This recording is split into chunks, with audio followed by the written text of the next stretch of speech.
Chapter 868. Feng Zhen, who had been tricked by Wei Xi, pondered for a long time but still had no clue. Wei Xi even kindly made him a cup of tea.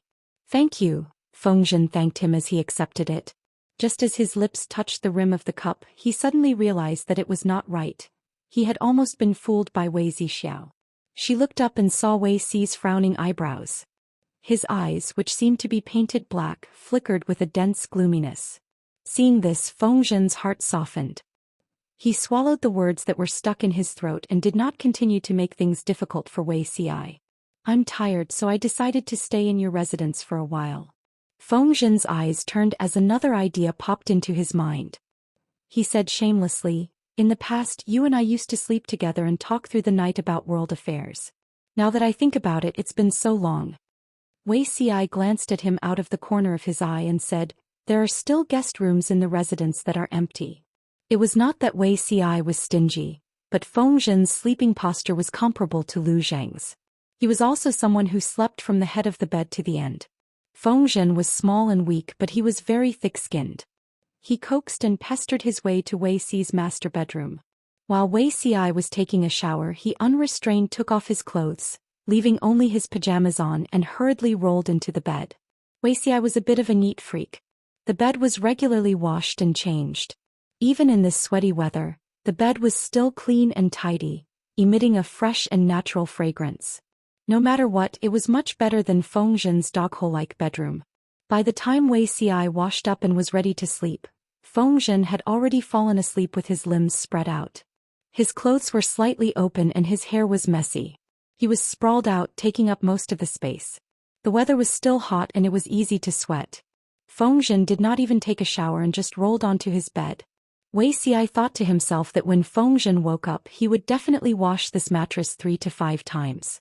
Wei Xi was wearing white pajamas and lay on his side on the other side of the bed. Drowsiness overwhelmed him and his consciousness slowly drifted into dreamland. At this moment, Feng Zhen deliberately lowered his voice and asked, "Zixiao? Zixiao? Are you still awake?" Wei Xi struggled to open his eyes and answered vaguely, "What is it?" Feng Zhen said, "Speaking of sleeping together, I suddenly thought of something. You and the Lord seem to have once shared the same bed and slept together?" Wei Xi narrowed his eyes as he listened, but he was highly vigilant about anything related to Jiang Pingji. When he understood the content of Feng Zhen's question, he was so shocked that his entire body quivered, and all his sleepiness was gone.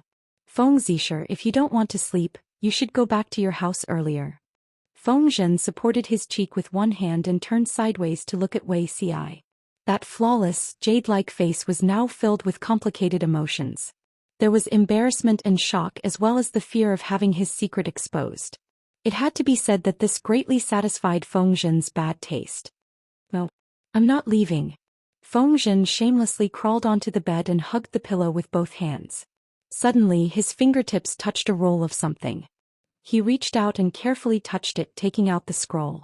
It was actually a scroll that had been carefully put away by someone. Without waiting for him to react, Wei Xi's expression changed again, and he uncharacteristically pounced on him. Feng Zhen instinctively dodged and avoided Wei Xi. Relying on his agility, he ran away with the scroll.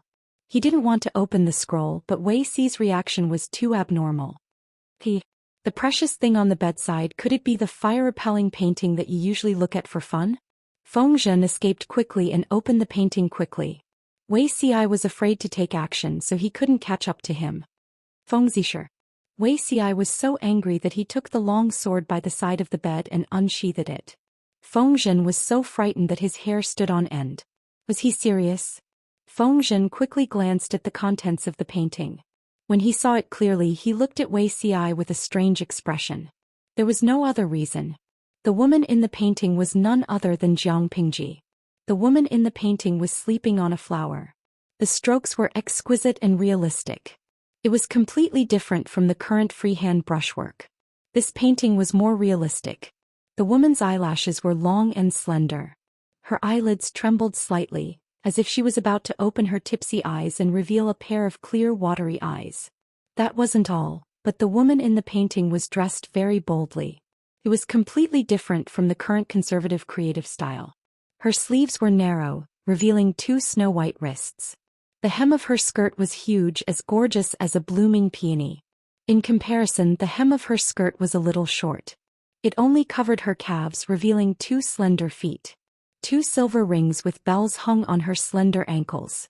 The woman was sleeping soundly on the ground because she was drunk. Her sleeping petals were scattered around, making the white look whiter and the red redder. The surrounding rockery overlapped, and the environment was remote and quiet. Here there was such a breathtaking scene, as if he had seen it with his own eyes. Fengzhen glanced at the time of the inscription and raised his eyebrows fearlessly. My lord was only 12 years old at that time, and you already had so many thoughts? The date of the painting was 6 years ago, the first month after Wei Xi's rebirth. At that time the beauty was sleeping and in full bloom. Wei Xi saw the fallen petals all over the ground. Memories of the past flashed before his eyes. He couldn't bear it and drew. Now that he thought about it, he regretted it so much that his intestines turned green. Fengzhen had always been someone who couldn't keep his mouth shut. It was hard to say when he would reveal a word or two to his lord. Although Wei Xi's disguise had long been stripped bare in front of Jiang Pingji, he still harbored some hope. Take it back. Wei Xi pointed his sword at Fengzhen, feeling even more anxious. Although Fengzhen wasn't afraid of death, he understood the principle of moderation. He couldn't force Wei Xi into a corner. Even a rabbit would bite when it was cornered, not to mention that Wei Xi's swordsmanship wasn't bad. Fine, I'll return it to you. Fengzhen didn't dare to throw the painting over. Instead he rolled it up and handed it back to Wei Xi. However, he said, I've never seen anyone more hesitant than you. You were still denying it just now. Now that the evidence is irrefutable, I don't know what else you can say. Not only did he draw such a painting in private, he even hid it next to the pillow in the master bedroom. What was he thinking? Did he even need to analyze it? Wei Xi sheathed the sword in his hand, but the gloominess on his face didn't dissipate. Fengzhen suddenly asked with a smile, Are you afraid of death? Wei Xi had just said that getting rid of the father and keeping the son was the best solution. Now that he was pleased with his lord, he couldn't help but think too much. Of course, Fengzhen knew Wei Xi's temperament. It was impossible for him to be afraid of death. Fengzhen calmly prepared to listen to Wei Xi's explanation. Looking at his embarrassed expression, he didn't expect Wei Xi to look absent-minded. If I was afraid, I wouldn't have killed myself back then. Wei Xi barely managed to shut his mouth and did not manage to say the last word, kill. Otherwise, with Fengzhen's ability to cause trouble, wouldn't he get to the bottom of it? Fengzhen saw that the alarm had been lifted and immediately became fearless. Chapter 869. If he wasn't even afraid of death, what else was there to be afraid of? Wei Xi was distracted by Fengzhen. He was a little tempted, but he suppressed it with his rationality. It's still too early. Feng Longzi found out about this. Wei Xi was mentally prepared for it to be widely publicized. Now that the Lord's hegemony has just taken off, it's really not appropriate to consider personal relationships. If others know about this, not only will the outside world be talking about it, but I'm afraid the Lord's strategists and generals will also have other thoughts. Wei Xi couldn't help but warn Fengzhen. Fengzhen was in a particularly good mood now that he had something on Wei Xi. Is it that serious? Knowing that Fengzhen was deliberately playing dumb, Wei Xi still had to explain patiently. It's much more serious than that. The human heart was sinister, and they were not stingy with using the most despicable and sinister thoughts to speculate about others. Most of the people were ignorant. Once someone took the lead, it wouldn't take long for the affairs of the Lord and her subordinates to be spread everywhere. Open your mouth to start a rumor, but run your legs to refute it. Wei Xi could totally imagine how embarrassing the unofficial history would be and how nasty the people would say it. This was just the outside world. Wanzhou would also be in turmoil because of this. Wei Xi being roasted on the fire was secondary. He was afraid that some people would be indignant and think that Jiang Pingji always gave Wei Xi preferential treatment. Once people had such thoughts, there would be more conflicts and the people's hearts would be scattered. The power in Wanzhou would no longer be united and stable as before. After his rebirth, Wei Xi analyzed his past life many times from the perspective of an outsider. Each time he made different discoveries and comprehensions. In his past life, the Lord treated her subordinates fairly, rewarded and punished appropriately, and was clear about rewards and punishments. This was one of her strengths. If he wanted to strive for the throne again, this advantage had to be continued. Feng said tactfully, Zixiao, you don't trust me? Tell me what you can and never reveal a word about what you can't. Wei Xi snorted. Of course he knew that Feng seemed to be unrestrained, but he was actually very careful. I hope so. Feng said to Wei Xi, I've always felt that something was wrong. Although you didn't say anything, I always felt that you had a lot on your mind. You're sensitive and thoughtful. This is both your strength and your weakness. If there's something that's hard to say, you can tell me. Why do you have to suffer? No matter what sorrowful things were, once they were spoken, they would feel carefree. Wei Xi sneered coldly. If he were to treat Feng as someone he could confide in, wouldn't the other party be able to grasp hold of his weaknesses? If Feng threatened him with this and asked him to cover for him, help him skip work, secretly drink and visit brothels, what should he do?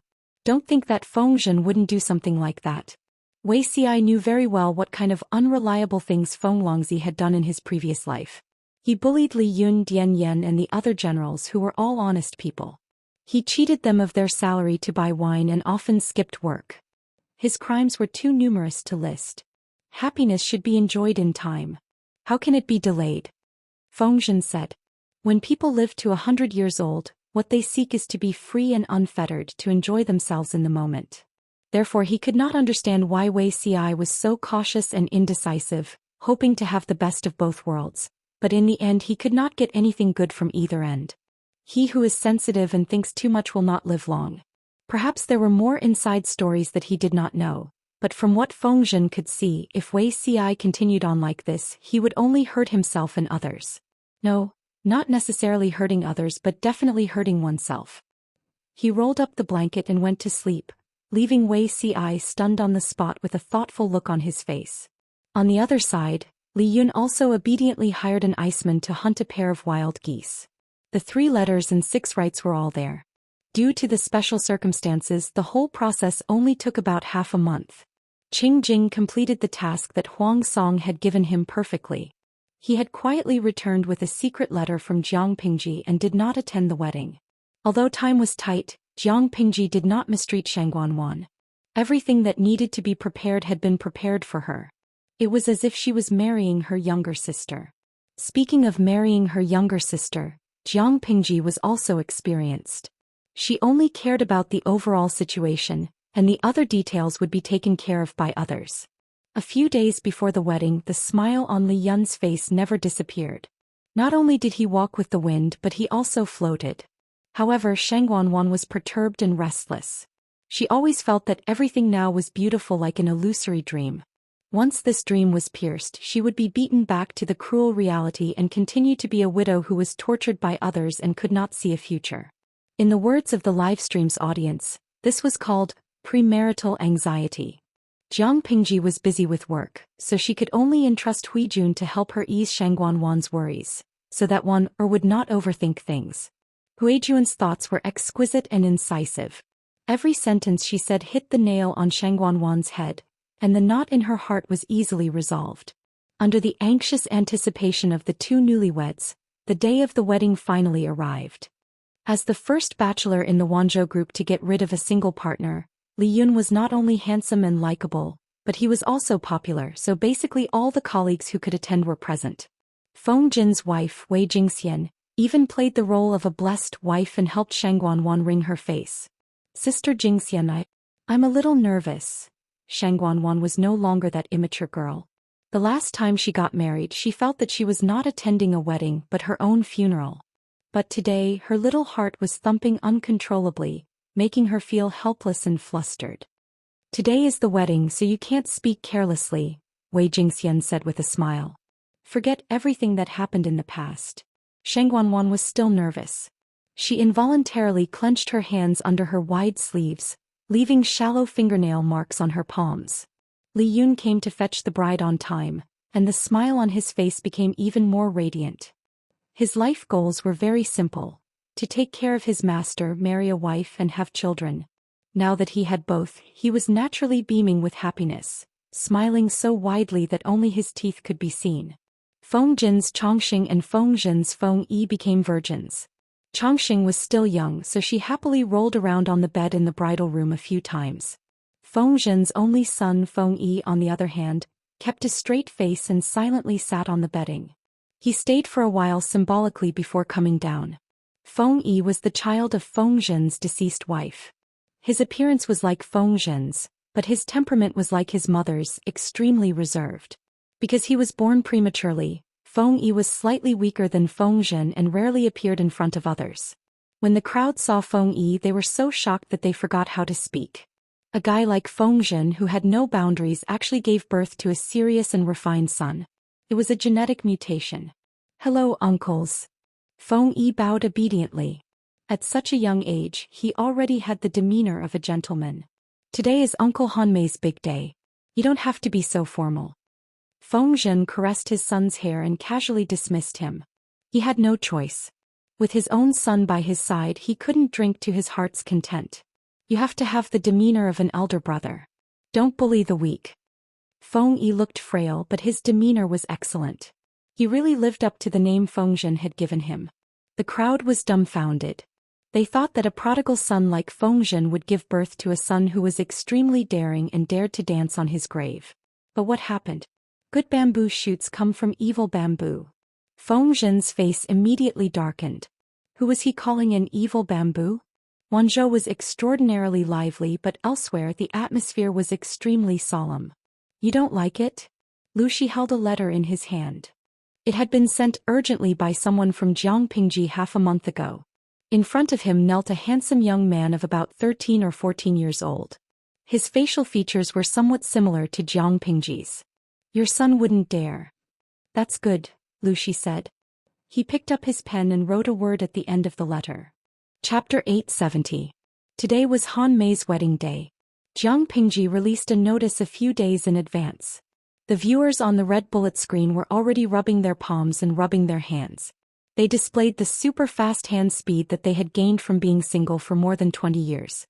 Under the mad scramble, the ratio between red and blue reached 24:1. There was a total of 816,000 viewers in the 850,000 live stream channel. Even so, there were still quite a number of red bullet screen viewers who complained about the blue bullet screen. When Su Ku and Xuanmei got married, Jiangpingji was only a level 4 streamer, and the upper limit of her streaming room was only 150,000 viewers. When it was Li Yun and Shangguan Wan's turn to get married, Jiangpingji was already a level 6 streamer. The upper limit of her streaming room had reached 850,000 viewers. One could totally imagine how crazy the rewards on this day were. Not to mention the small rewards, the large rewards that were announced in the live broadcast room were even more explosive. They filled every corner of the live broadcast screen and did not stop for a long time. If the audience did not block the reward effects, they would not be able to see the live stream at all. The blue bullet screen viewers were so shocked by such a grand occasion that they could not close their mouths. It was a wedding between two people who had nothing to do with each other, yet they did not broadcast the actual scene of the bridal chamber. What were these lunatics so happy about? The viewers in the red bullet screen indicated that they were willing. Jinyang Wenf, I'm heartbroken. My husband is going to marry another woman and I still have to give him a wedding gift. How miserable. After sending this bullet comment, the nouveau riche waved his hand and threw out 99 luxurious private helicopters. Zigai dong dong zui, I'm different from you sluts. I'm marrying my son. As soon as the bullet comments were sent, a similarly generous tip was sent out with a thoughtful message. This is the dowry for the little angel Han Mei. Li Yun's beauty value was high, her temper was good, and her personality was contrasting with her cuteness. She fiercely poked the cuteness points of girlfriend fans and mother fans. What was even more frightening was that these people were not only willful, they were also filthy rich. Apart from the earthquake in Shangjing, Jiangpingji had never taken the initiative to ask for rewards from the audience. As a result, over the years, many viewers complained that they had nowhere to spend the money in their pockets. Now that he finally had a legitimate opportunity to throw money around, why wouldn't he give it his all? They also wanted to let the other live streams know that their live stream also had a local tycoon. Lao Ciji Lianming. In the blink of an eye, even the single dog Li Yun is married. Streamer, are you still not considering pushing beauty CI? Soon after, countless bullet screens copied this sentence. Jiangpingji could not help but laugh when the screen was full of messages urging her to get married. Host V, the frog isn't cooked yet. I'll tell you the good news when it's cooked. Jiang Pingji watched as the MC presided over the wedding ceremony while she chatted with the audience in the streaming room. She chose the topics that she was more interested in to answer. Xianxia, host, you've received so many tips today. Aren't you going to consider giving Han Mei, the little angel, a raise? Host V, of course I'll get a raise. I converted some of it into gold and silver for Wanner's dowry. I even wrapped a big red envelope for Han Mei. Jiang Pingji rarely interacted with the audience. Seeing that she was in a good mood that day, many people in the streaming room spoke up enthusiastically. Hallelujah. By the way, today is Angel Han Mei's wedding. As the host, you can't just increase your salary. Host V, that's true, so I've prepared another super big gift pack. It's definitely a surprise. Jiang Pingji smiled mysteriously. The salted fish's curiosity was piqued. However, she kept them guessing and refused to divulge any information. The wedding this time was very different from the weddings that the audience had in mind. The most obvious difference was that the bride did not have to wait in the bridal chamber. They could change into wedding clothes and socialize with the guests together with their husbands. Jiang Pingji was chatting privately with the audience when two newlyweds came to her and toasted. Looking at the joyful Li Yun and the bashful Shangguan Wan, she suddenly had the illusion that she was marrying off her daughter after her son was married. After drinking the wine, Jiang Pingji suddenly said, I've sent a special gift to both of your residences. You can open it tomorrow and have a look. Remember, you can't look at it today. The thing. It's a little inauspicious.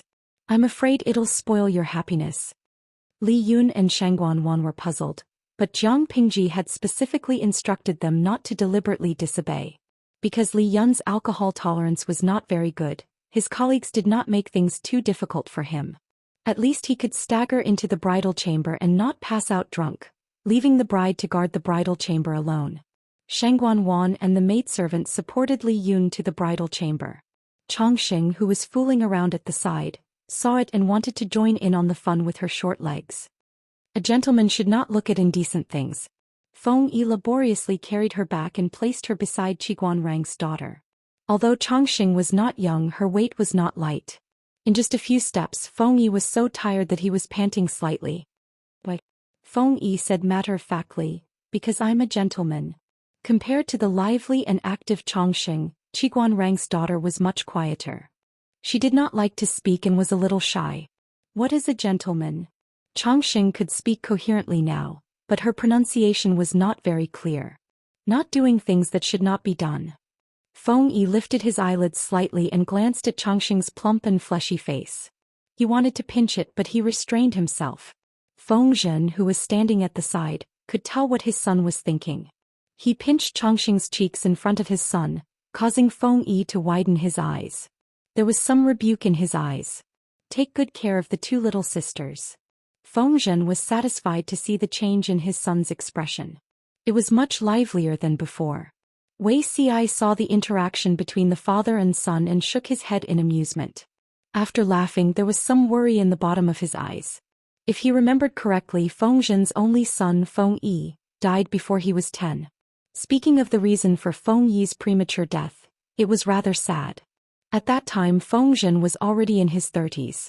He listened to the instigation of others and mistakenly believed that hanshi powder had the effect of strengthening the body and bones. One time, the powder acted up and was accidentally seen by Feng Yi.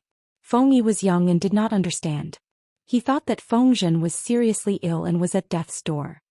He panicked and hurriedly went to find a doctor, who knew that the ground was covered with dense moss. When Feng Yi ran, he accidentally fell and slid into the pond in the courtyard.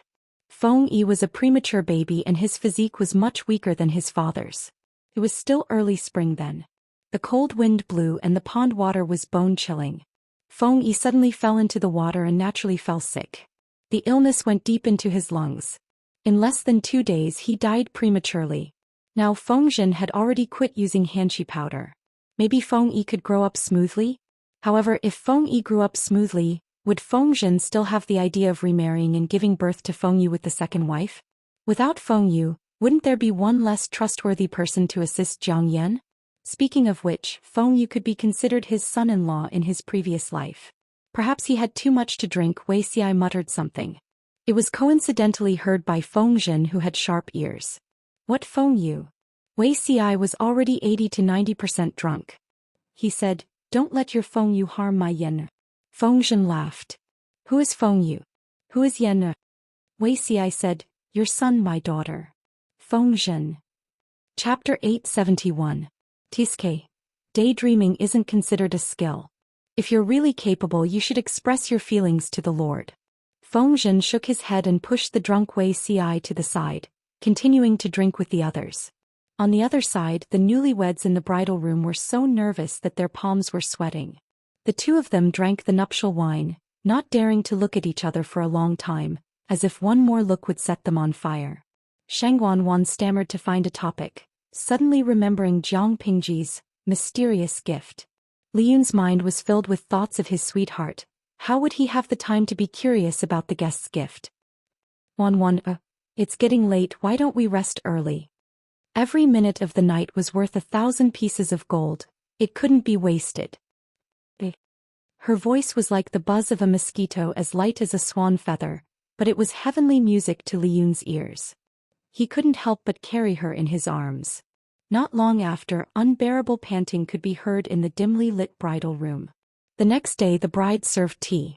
Looking at his married son, Xiaqian's heart was filled with emotions. Jiang Pingji considerately gave the young couple a wedding leave, letting them be lovey-dovey.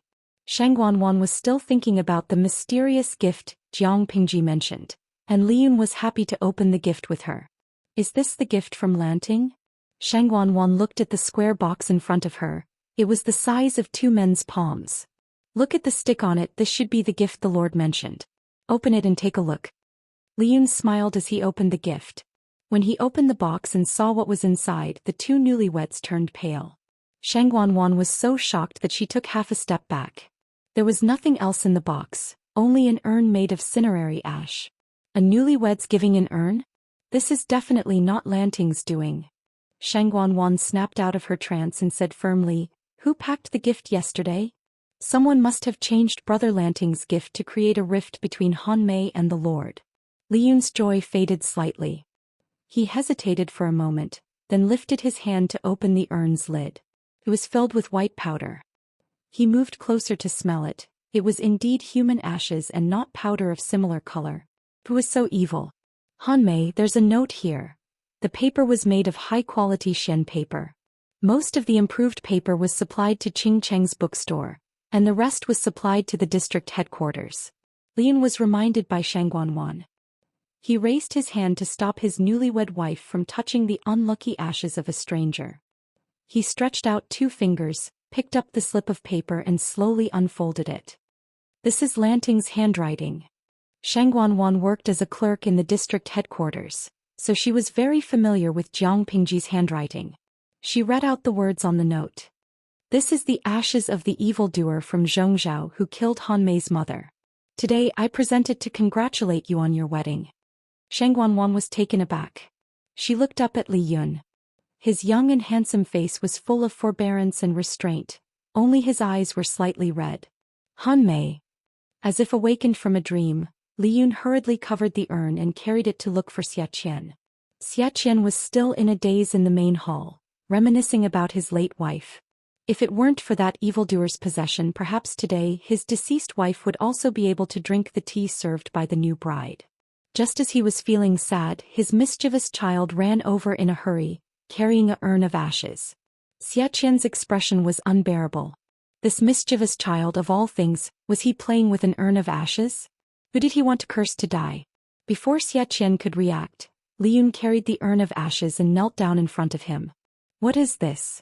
Xiaqian felt like he was about to have a stroke. He was infuriated by his mischievous child. Father, the Lord said that this is the enemy who killed my birth mother. What?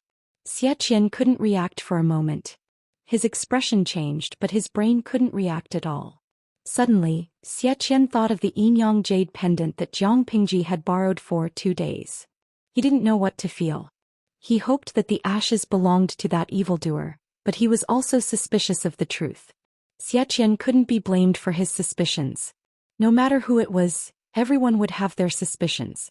The enemy who had been gnashing his teeth for close to 20 years was killed so easily? Han Mei put it away.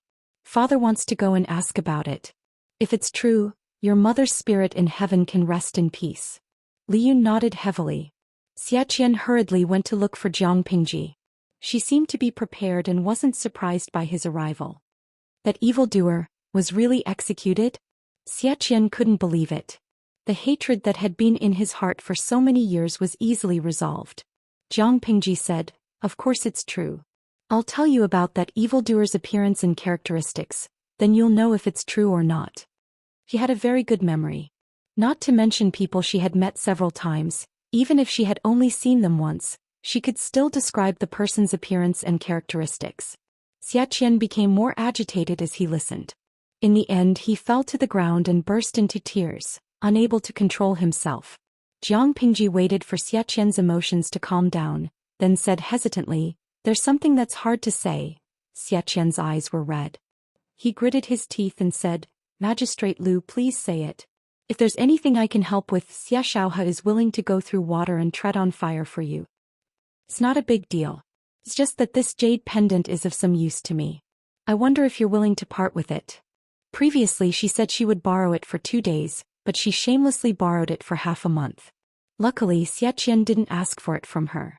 Xiaqian thought it was something big. To Xiaqian this jade pendant was a locator to locate his enemy.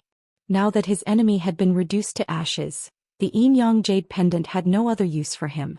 Jiang Pingji asked him for this useless jade pendant. Of course he wouldn't refuse. "Thank you. This thing is of great use to me." As for what use it was, Jiang Pingji didn't reveal anything to Xiaqian. As a considerate lord, Jiang Pingji gave Li Yun and his wife half a month off from their wedding. It wasn't until Chongzhou sent an urgent letter that she summoned Li Yun and Shangguanwan back. At that moment, Wei Ci had already returned to Shangjing to continue supervising the construction of the provincial government. Jiang Pingji summoned all the people who were left behind to the government office and announced something to them. "Father plans to retire behind the scenes. I'll take over Chongzhou and Hu County." When Qiguan Rang heard this, he stopped waving his feather fan. His lord's efficiency was indescribable, but he looked around and couldn't bear to look straight at the scene. He moved his feather fan higher and blocked his eyes. The group of military officials looked confused. They couldn't react to what had happened. The rest of the civil officials looked as if the sky was falling and the earth was collapsing. "Oh my God. Someone's going to die." They already felt that they were too busy to manage such a large Wanzhou. It wasn't easy for everything to be on the right track, and the Lord's territory had suddenly expanded. There was an extreme lack of capable people, especially Yangxi. He felt his vision go black and his soul almost left his body. She had finally finished her official duties in other places and wanted to come back for a breather. She was stunned by the news before she could even sit down. "Why, is it so sudden?" Jiang Pingji said, "It's better to be prepared in advance." Their opponent was the north borderline. If they didn't make preparations, sooner or later they would fail miserably. Yangxi said with some difficulty, "But Chongzhou and Hu County? I'm afraid it won't be easy to intervene." Lu Shi had managed Chongzhou for 4 to 5 years and Hu County for more than 10 years. The people under him might not be willing to listen to Jiang Pingji. "Even if it's not easy to intervene, we have to intervene. Whoever dares to resist will just find a reason to get rid of them." Jiang Pingji's gaze was somewhat fierce. There was no second person who would dare to take the lead in resisting and looking for trouble. Chapter 872. He felt a toothache. How did he end up with such a lord? Archie grumbled in his heart but did not show it on his face. Ari stepped forward and said, "My lord, if that's the case, I'm afraid it will put you in a difficult position." "Oh? What's so difficult about it for me?" Yangxi said helplessly, "The old master has been in Chongzhou for many years. Hu County was managed by him. The former is still manageable, but the latter are probably the old master's trusted subordinates. These two places have their own rules. If we interfere decisively, those old men will take advantage of their seniority and bring this matter to the old master. Won't we drive a wedge between the lord and the old master?" Lu Shi was willing to step back, but it did not mean that he had completely disappeared from the face of the earth. Would the old men who had followed Lu Shi by Jiang Pingji's account and not secretly trip her up? If this problem was not solved, no matter how good the father-daughter relationship was, it would not be able to withstand the discord and instigation. Sooner or later there would be trouble. Since ancient times, how many fathers and sons did not get along and brothers fought each other? Zhang Pingji lifted her eyelids and said, "Father has already stepped back. All the matters of Chongzhou and Hu County are decided by me. Those old men want to take advantage of their seniority in front of me. Even father can't protect them. I will make things clear to father." Yangxi heaved a sigh of relief and said, "That's good." Zhang Pingji asked around, "Are there any other questions?" Everyone did not speak. It was obvious that there were no objections. They knew very well that they would have to fight with the north borderline sooner or later. If the Lord was willing to plan early, it was better than making a last-minute effort. The generals were already in a daze. Their slow brains finally connected with the others and they were secretly delighted. In their opinion, the Lord would take over the power of Chongzhou and Hu County. The busiest people would definitely be civil servants. Little did they know that working overtime was a group activity. No one could escape. After a while, Zhang Pingji said to the crowd, "I don't have any objections for now. Take a look at this." She gestured to Wanner. Wanner got the order and stood up with a smile. She distributed several booklets to everyone. Shengguan was not only the administrator of the women's department of the government office, but she was also the female teacher of Wanzhou Academy.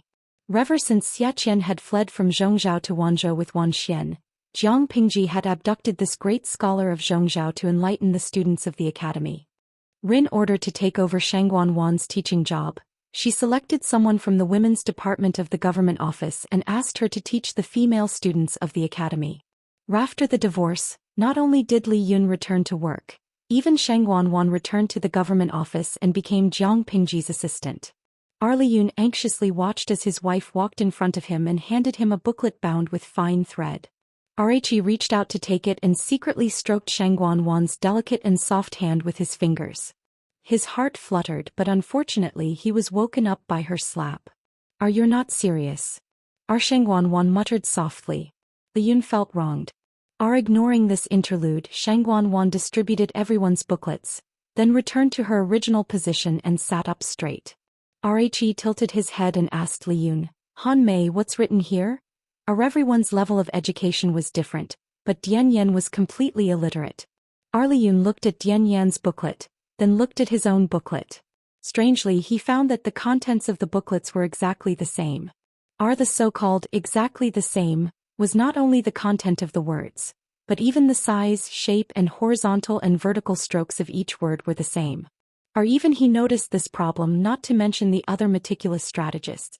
Among them, some already knew the reason, such as Qiguan Rang and Su Ku, while others were full of doubts. Zhang Pingji said, "I know what all of you are doubtful about. We'll talk about this later." Everyone? Do you know what was the most hateful thing? She refused to continue halfway through her sentence. Everyone could only suppress their curiosity and carefully read the contents of the booklet. Judging from the handwriting, this was their lord's handwriting. From today onwards to the war at the north borderline, the contents are the difficult problems that we will have to overcome in the next few years. In order for you to have a clearer and more intuitive understanding, I've listed them one by one according to the major and minor items, Zhang Pingji said. The three major items are governance, farming, and training the troops. Let's talk about governance first. Everyone present is a pillar of humanity, but everyone only has a pair of hands, not 3 heads and 6 arms. If it's just Wanzhou, everyone can still handle it with ease. If Chongzhou and Hu County are added, they will be stretched thin and will not be able to handle it. Therefore, I'd like to seek your opinion on whether we should choose a suitable time to issue the recruitment notice. Qiguan Rang and the others did not speak, but their inner voices were the same. Send, send, send. If they did not issue the recruitment notice and recruit fresh blood, these old people would die of exhaustion at the desk. However, something like the recruitment notice was not something that could be issued as one wished. If the contents of the recruitment notice were not satisfactory, the scholars of the world might not be willing to buy it. Therefore, everyone recommended Feng Jin, who was the most talented in literature, and the heavy responsibility was directly placed on him. Feng Jin secretly laughed and cried. He stepped out to ask for details. Or he was just a ghostwriter when it came to writing the recruitment notice. The core ideas were still provided by the Lord. Jiang Pingji thought about it and said, regardless of your status, only talent is important. As soon as she said that, everyone was silent. Feng Jin's expression also froze for a moment, but he quickly recovered and calmed down. In the current selection system, the people selected must have a noble family background and must also have the rigid conditions of benevolence, righteousness, filial piety and fraternity. Take Dongqing's evaluation system as an example. Our family background, virtue and knowledge belonged to the top 3 categories. Appearance, ability and temperament belonged to the bottom 3 categories. Among the top 3 categories, family background and virtue accounted for 90%, and knowledge only accounted for 10%. In other words, if you reincarnated with your eyes wide open and reincarnated well, even if you were born with a mental disability, you would be many times more noble than countless poor students. If the two were placed together, the imperial court would also prioritize the former over the latter. Jiang Pingji looked around and asked coldly, why, do you have any objections? Her team had gone through strict selection. Except for Feng Jin, who was tall, rich and handsome, the others were only tall, and from the perspective of a poor scholar, they could not possibly object to Jiang Pingji's suggestion. Regardless of your status, only talent is important. How many poor scholars' hearts were expressed in these few words? Many poor scholars did not lack ability, but their family background was not good enough. They did not even have the ticket to become a fish that leaped through the dragon's gate. Feng Jin's expression was normal as he said, I have no objections. The others echoed one after another. I think you all have no objections. Jiang Pingji spoke the truth. She said, talented people can help you lighten your burden and help you move forward. Useless people without talent will only add another burden to your heavy work. Do you think what I said is reasonable? Everyone was speechless. Chapter 873. The time was still too short. If Jiang Pingji was given another 1 or 2 years, she would be able to cultivate a group of talents with a basic foundation. As for the core talents, the cultivation period was even longer. She could only use the recruitment order to recruit people who would be loyal to her. Guanrang lowered his head and flipped through the book. He saw that there were a few smaller items behind the main item, governance. The recruitment order was one of the smaller items, followed by the words bookstore. Jiang Pingji said, I'm afraid that the recruitment order alone won't be able to tempt the scholars in the world, so I plan to announce an important decision. Everyone's heart skipped a beat. When their lord did not cause trouble, the trouble she caused could make them tremble in fear. Now it was obvious that she was going to cause trouble. How could it be a small matter? Jiang Pingji did not say anything else. She gestured for Shangguanwan to fetch the things. They were also carried on plates, but the previous books were light and thin. The books that were brought up now were all very heavy. These books are for the children of the academy to start learning. In addition to the main text, there are also annotations carefully organized by Mr. Qing Cheng. Hearing his father's name, Qing Yuan's eyes lit up. After getting a book, he hurriedly opened it. After reading the contents, Qing Yuan understood why his father always walked with the wind, as if he was radiating the second spring of his life. The words in the main text were relatively thick, only a little smaller than a copper coin. It looked very easy to read, neither laborious nor harmful to the eyes. The words in the annotations were smaller and more detailed than the main text. The content was all in the vernacular. Even an ordinary person could understand it after reading it once. In addition, there were small strange symbols between each sentence. Feng Jin vaguely discovered something. He could not wait to read it again in a low voice. When he encountered those strange symbols, he subconsciously paused. He suddenly understood the function of the symbols. They were all used to punctuate sentences. Looking at the repeated symbols, he suddenly sucked in a breath of cold air. It was obvious that these symbols were not scribbled. Each symbol represented a specific meaning. Not only Feng Jin but Yang Si and the others also noticed it. Guanrang forcibly suppressed his surging emotions. His fingers swiped across the pages and he quickly flipped through a few pages. He discovered that this primer was not empty talk. The format was uniform. It could be 3 words in a sentence or 4 words in a line. It was easy to read. The text was popular, easy to read and easy to remember. It included common sense, traditional sinology, historical stories, and positive life principles. These books were naturally the three-character classic 100 family surnames, and other teaching materials that Jiang Pingji had obtained from the audience many years ago. However, other than the 100 family names, Jiang Pingji had changed the other teaching materials beyond recognition. Because the history of the audience's dimension was different from the history of her world, many phrases and allusions could not be used. Jiang Pingji had a good memory and could be said to be well-read. She simply followed the template and modified it. Not only did she have to eliminate the non-existent allusions, but she also had to eliminate the extreme and ignorant thoughts one by one. Extract the essence and discard the dregs. After some major changes, she also added a lot of content about this world, such as the deeds of Su Gong of the previous dynasty. She gave the draft after the major changes to Qing Qing. Qing Qing read it and was so excited that he could not control himself. He made a second major change to the teaching materials. Taking the three-character classic as an example, the original version of the teaching materials had more than 1,100 words. After Jiang Pingji and Qing Qing worked together to make major changes, it was expanded to 3,656 words. Qing Qing even asked the Zhongzhou great scholar Zhou Xian to annotate it and clarify the meaning of each sentence. After some changes, the first edition of the basic teaching materials had a total of 21 books. After a cursory look, there was only one thought in everyone's mind. This set of books was enough to make people go bankrupt, right? Don't think that they were exaggerating. If Jiang Pingji did not play around with rice paper, going bankrupt would be considered a light punishment. Nowadays, the mainstream writing materials were mainly bamboo slips. The more extravagant people used silk books and the more extravagant people used bamboo paper. In fact, before the appearance of bamboo paper in Hejian, the nobles and gentry used the valuable Kai-Ho paper. Bamboo paper was technically improved on the basis of Kai-Ho paper. It was by no means the first. Otherwise, how could Gu Min keep such a precious paper-making technique? Bamboo paper had a material limitation and was difficult to mass-produce. Jiang Pingji's rice paper was made from sandalwood.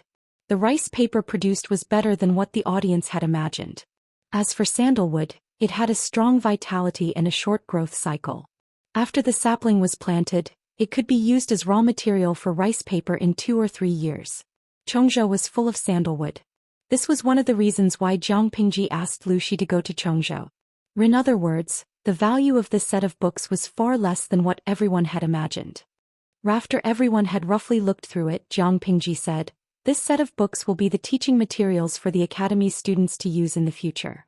No one had any objections, only Dian Yen had one. My lord, can I also go to the Academy to study for a few days? Dian Yen worked hard to learn words, but learning was not something that could be seen in a day or two. He still had to train his troops and did not have much time. However, seeing such a large set of books, he felt that he had to squeeze some time to learn even if he did not have time. Archie wanted to keep this set of books properly and pass it down as a family heirloom. Jiang Pingji smiled and said, "There is no end to learning. Deputy Captain Dian has such an ambition. Naturally, it is worth encouraging." Dian Yen blushed slightly. He secretly decided that he would not let his lord down. Archie continued, "This set of books is not only for the students to use as a starting point, but I also plan to use it as a gift to the world's famous scholars." Guan Rang glanced at the contents of the title page of the three-character classic and immediately understood his lord's intention. He could not help but smile. The title page was very clean. There were only a few elegant words. Author, Wang Yinglin, Lu Shi, commentator, Qing Qing. Jiang Pingji did not want to add her name, but there was no such person as Wang Yinglin in the world. She could not clearly say that Wang Yinglin was the original author of the three-character classic. In order to shut everyone's mouths after some hesitation, she could only say that she had met this person by chance and obtained inspiration from him. The other teaching materials for beginners were handled in the same way. Guan Rang had to admit that his lord was a person with great courage. This set of books was given to the world's famous scholars, not for anything else but for one thing, to create momentum. Once the world's famous scholars approved of it, this set of books would be pushed to the altar. Similarly, those who left their names on this set of books would be pushed to the altar. They would truly become gods in one fell swoop. What did the world's scholars desire the most? It was only fame and fortune. The so-called famous scholars in layman's terms were those who had fame but did not become officials. Among this group of people, some were truly noble and had unquestionable integrity. They did not want to become officials. Some wanted to become officials but did not have the qualifications. They could only find another way to make a name for themselves. As long as they had a reputation, there would naturally be people coming to claim them. Once they accepted the claim, they would enter the official career. However, being an official was only a temporary pleasure. How could it compare to writing books and becoming famous throughout the ages? Chapter 874. Famous Scholars. Except for a few people who saw through Jiang Pingji's plan, everyone else felt their hearts ache. This set of books was definitely a treasure that was hard to find. It was more than enough to be a family heirloom. Their lord was rich and overbearing. Not only did she want to donate it to the academy, but she also wanted to give it away for free. In their opinion, the cost of this set was no less than 200,000 strings of coins. How could she give it away just like that? Ardian Yen and the others felt their hearts ache. Their cheeks twitched slightly. They wanted to say something to stop her, but none of them knew how to persuade their lord not to squander. Meng Hun, who had been in the background, opened his mouth. He asked in surprise, "Does my lord want to use this set of books to attract famous scholars?" If that was the case, the price was too high. Rin Dongqing alone, there were no less than 500 famous scholars who were well known. If everyone was given a set according to the sky-high cost of 200,000 strings of coins, wouldn't the lord suffer a huge loss? Meng Hun had seen many so-called famous scholars with Meng Zhan.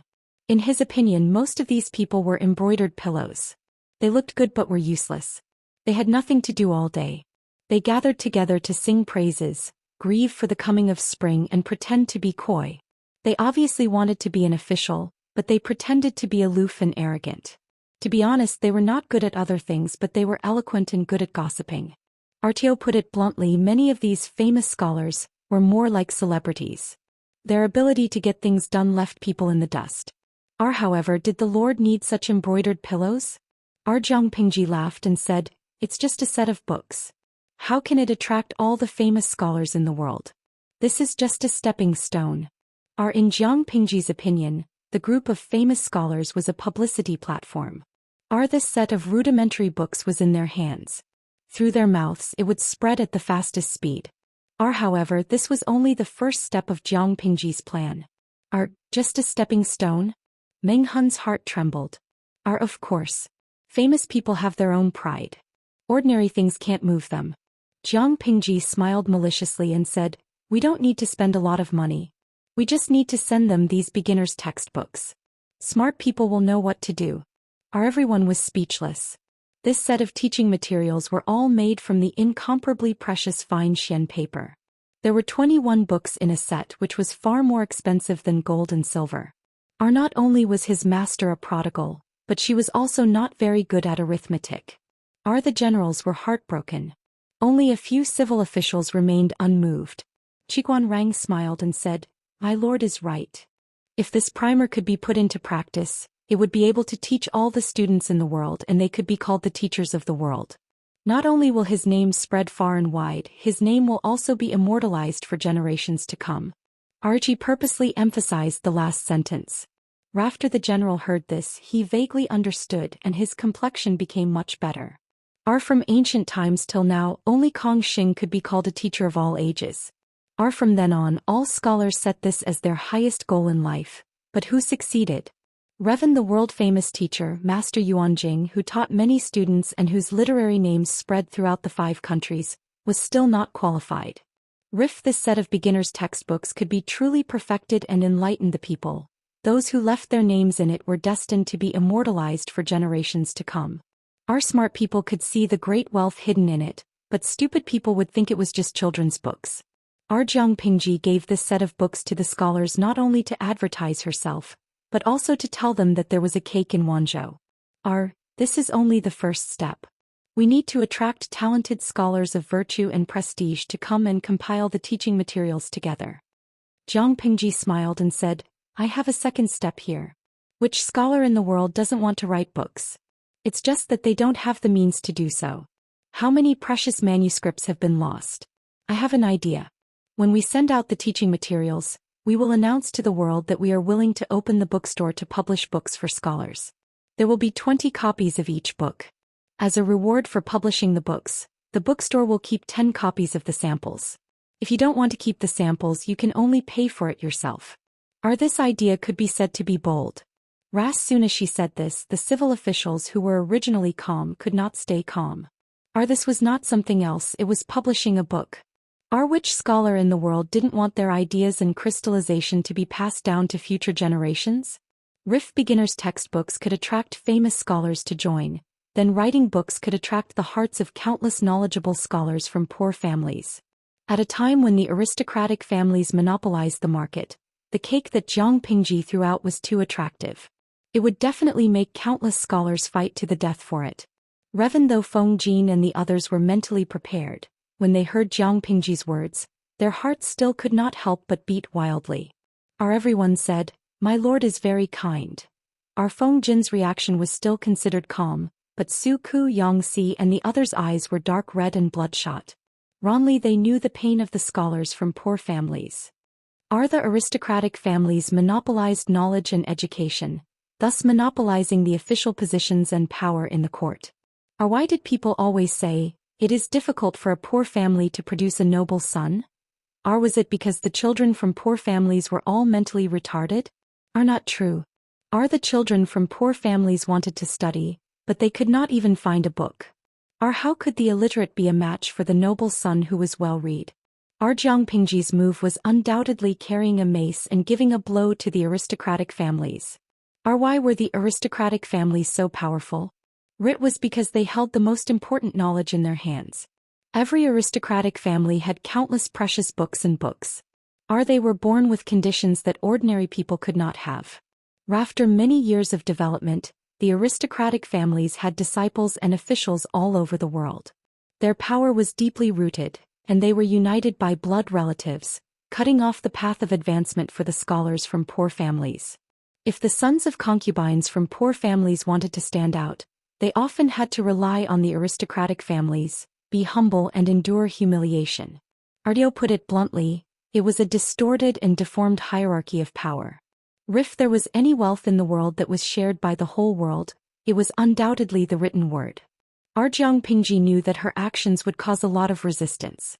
Perhaps it would even cause the aristocratic families to group together and attack her. But this was not important. When Yangxi thought of this matter, his heart sank. He said hesitantly, "My lord, should we postpone this matter? If it is suddenly spread, I am afraid it will cause controversy among the scholars in the world." Yangxi did not want Jiang Pingji to be hurt because of this. If she fell, there would be no hope for the poor families.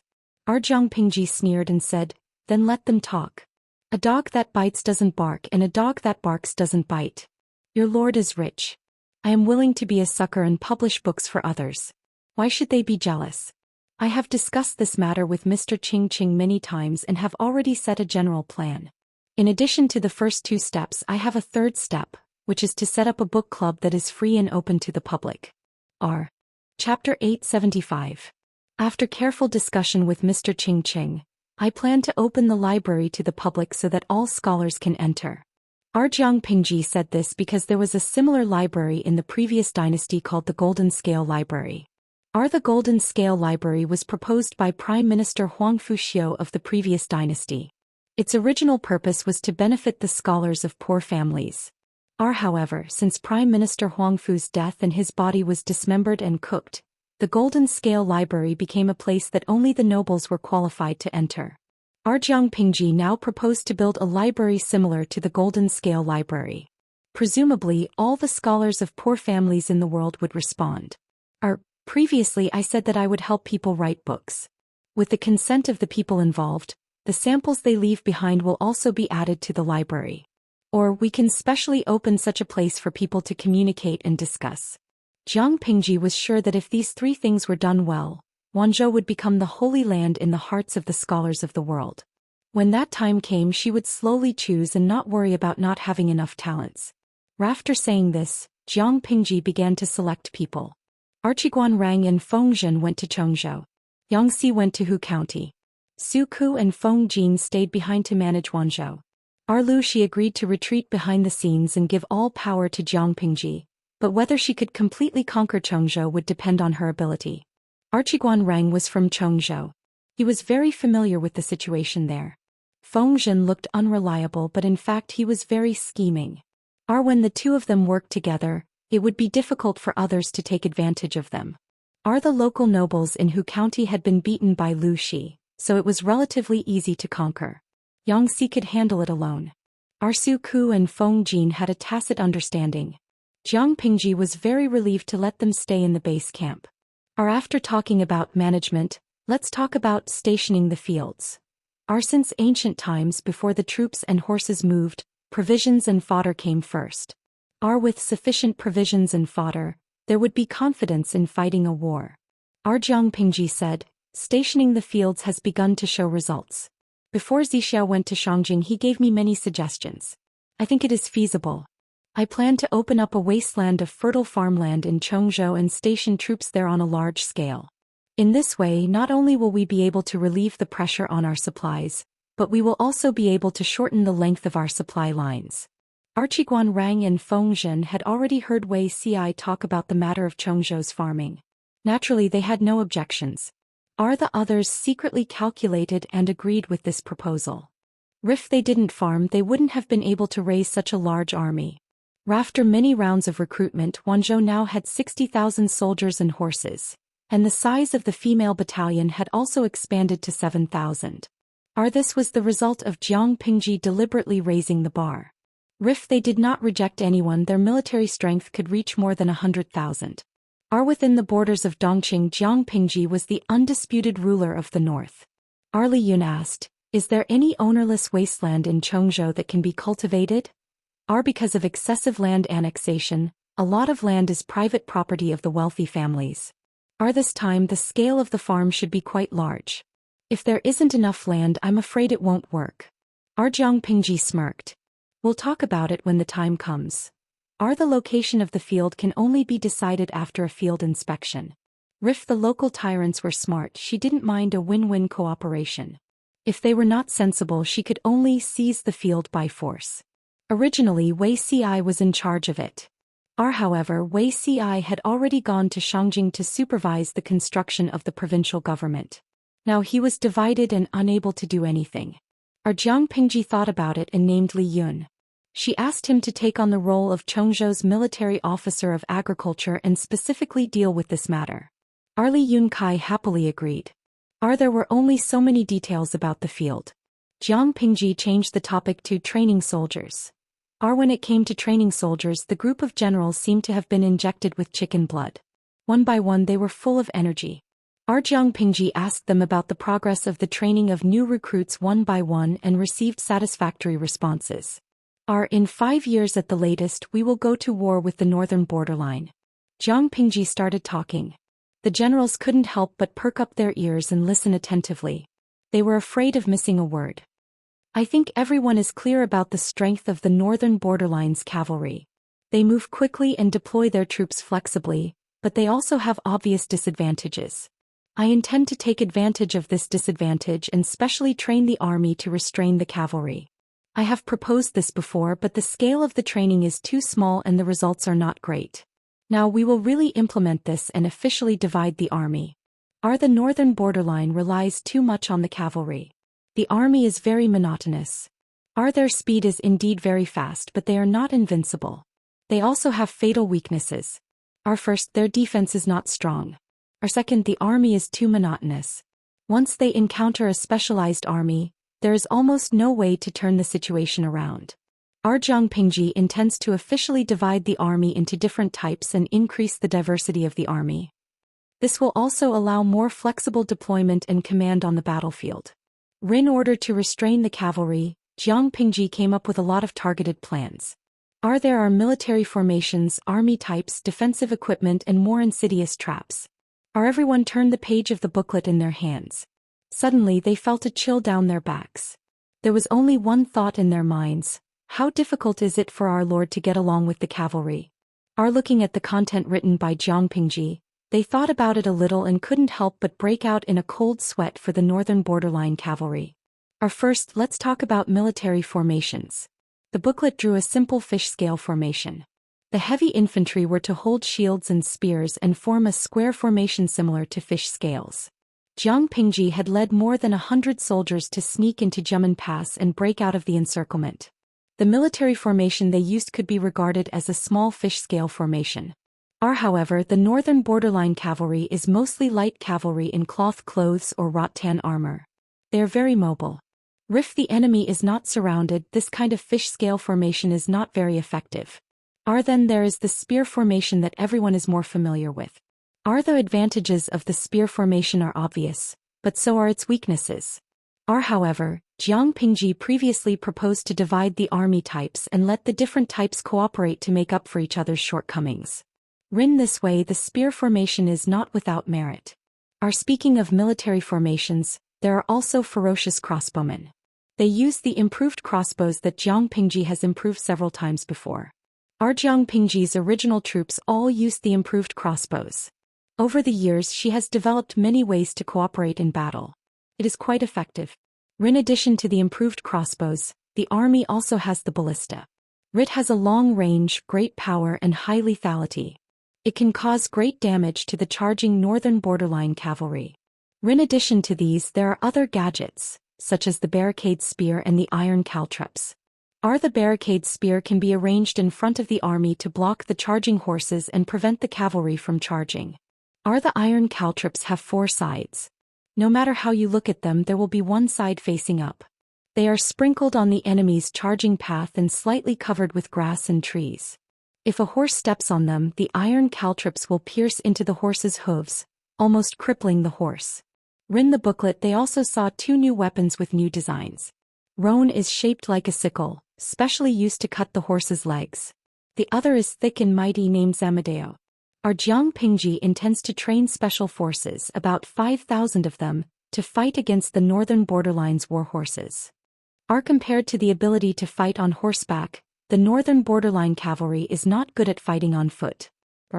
Chapter 876. The political situation was turbulent and chaos arose. Zhongzhou was ambitious. They wanted to take advantage of the endless war between Nanxing and Dongqing to send troops to take advantage and expand their territory. However, they also had a head full of lawsuits. The internal struggle was unprecedentedly fierce and the lives of the people were getting worse. Perhaps it was because they were nearing their end and followed in the footsteps of Nanxing and Zhongzhou. There were already several peasant armies that tried to rebel in Zhongzhou. However, the scale of the rebel army was too small. Before they could make any waves, they were brutally suppressed by the official army. The civil society was restless. The aristocratic families that had their own armies also had their own worries. There was a faint sign that the feudal lords were going to split. At this sensitive time, a shocking piece of news came out of the Zhongzhou palace. Empress Du was a wooden man who had turned into a demon. The ambitious feudal lords couldn't hold back and used this as an excuse to scold the current emperor for going against the grain and allowing a demon to harm the palace. They even spread the news. Who knew if the emperor, princes and princesses in the palace were still human? This rumor spread quickly and the already weakened imperial power was on the verge of collapse. Of course, the imperial family would never admit to this rumor and denied it. However, Empress Du was dead and the behavior of the imperial family was suspicious. The people were more and more convinced of the rumors about the wooden demon. The emperor ordered that after Empress Du died, she was not allowed to enter the imperial mausoleum or enjoy offerings. He also took back the golden seals that Empress Du had used when she was conferred the title. Although he didn't say that she was abolished, this treatment was no different from abolishing her. Within Zhongzhou, who didn't know that Empress Du was favored by the emperor? If she wasn't favored, how could Empress Du's 4 self-accomplishment classics for women be so popular in Zhongzhou? Now that Empress Du was dead, if there wasn't something fishy going on, why would the emperor treat the woman he once loved so cruelly? After some thought, the people's guess was actually very close to the truth. When Empress Du was unlucky, the Du family was the first to bear the brunt. The Du family was already starting to decline. Who knew that the virtuous Empress Du would appear? Her 4 self-accomplishment classics for women was praised by the world's famous scholars and was set as a role model for women. The Du family also benefited from it and couldn't help but feel elated. Even their bones became a few pounds lighter. Now that their backer had fallen and they had offended many aristocratic families with heavy military power, they would sooner or later be dealt with by others. Therefore, this branch of the Du family did not have an easy time. When they were in the limelight, everyone wanted to bask in the limelight. When they were in dire straits, any Tom, Dick, or Harry could kick them when they were down. Faced with the huge difference in their situation, many of the Du clansmen started to complain about Empress Du. However, the descendants of Emperor Du were all dead, and their corpses were nowhere to be found. With nowhere to vent their anger, they could only vent their anger on Du Wunyang. Du Wunyang was Feng Jin's eldest brother, Feng Gui's first wife, the original Madame Feng Du. After her separation from Feng Gui, she was safely sent back to Zhongzhou. According to the increasingly abnormal atmosphere in Zhongzhou, as a woman who had been chased out by her husband's family, she should be caught and drowned. However, she had Feng Gui's permission to release her wife. The person who sent her back was also a trusted aide whom Feng Gui had carefully selected. After a series of struggles, Du Wunyang barely managed to keep her life. She was casually sent to a Buddhist hall by Madame Du to become a nun. Du Wunyang hated Feng Gui in her heart. She had been thinking about how to use her family's influence to exert pressure on Feng Gui and make him welcome her back on his knees. However, the cruel reality hit her hard. Not to mention using her family's influence. If Feng Gui had not sent his trusted aide to deal with Madame Du, she would have long been tied up and drowned. Even so, she had never felt a shred of gratitude or remorse. Du Wunyang learned from Empress Du's style of doing things. She used her opponent as a stepping stone to climb to the top, thus earning her virtuous reputation. Now that Empress Du had passed away and the Du clan was implicated, Du Wunyang, who was in the Buddhist hall, was naturally not having a good time. They did not want her life, but they sent female servants to humiliate her every day. They even made ugly male servants watch her being humiliated. According to the contents of the 4 self-accomplishment classics for women, Du Wunyang should have committed suicide to protect her reputation. However, just as Feng Gui had mocked, she had always been strict with others and lenient with herself. Her life was so important, how could she give it up so easily? She could use the 4 self-accomplishment classics for women to restrain others and suppress her opponents, but she would never use it to punish herself. Du Wunyang was in dire straits, but her ex-husband Feng Gui was unexpectedly blessed. Ever since Shangyang County was taken over by Jiang Pingji, the lives of the people in the county were guaranteed. Feng Gui finally did not have to be so busy that he could not return home. When he had more free time, he would devote himself to reading. Occasionally, he would go out to visit friends and participate in scholarly gatherings and poetry gatherings. He personally taught his 2 children how to read. With Du Wunyang as an example, Feng Gui personally asked about his 2 children's daily lives. One day he had just returned from outside. There was already someone waiting for him outside the manor. Feng Gui was secretly surprised. He followed the person to see his father, Feng Ren. "Huaizhang, come over and take a look at this." As soon as he entered, Feng Gui saw his father, Feng Ren, sitting on a mat. Beside him was a stack of books. Unlike the usual scroll-bound books that he was familiar with, these books were fastened with white thread.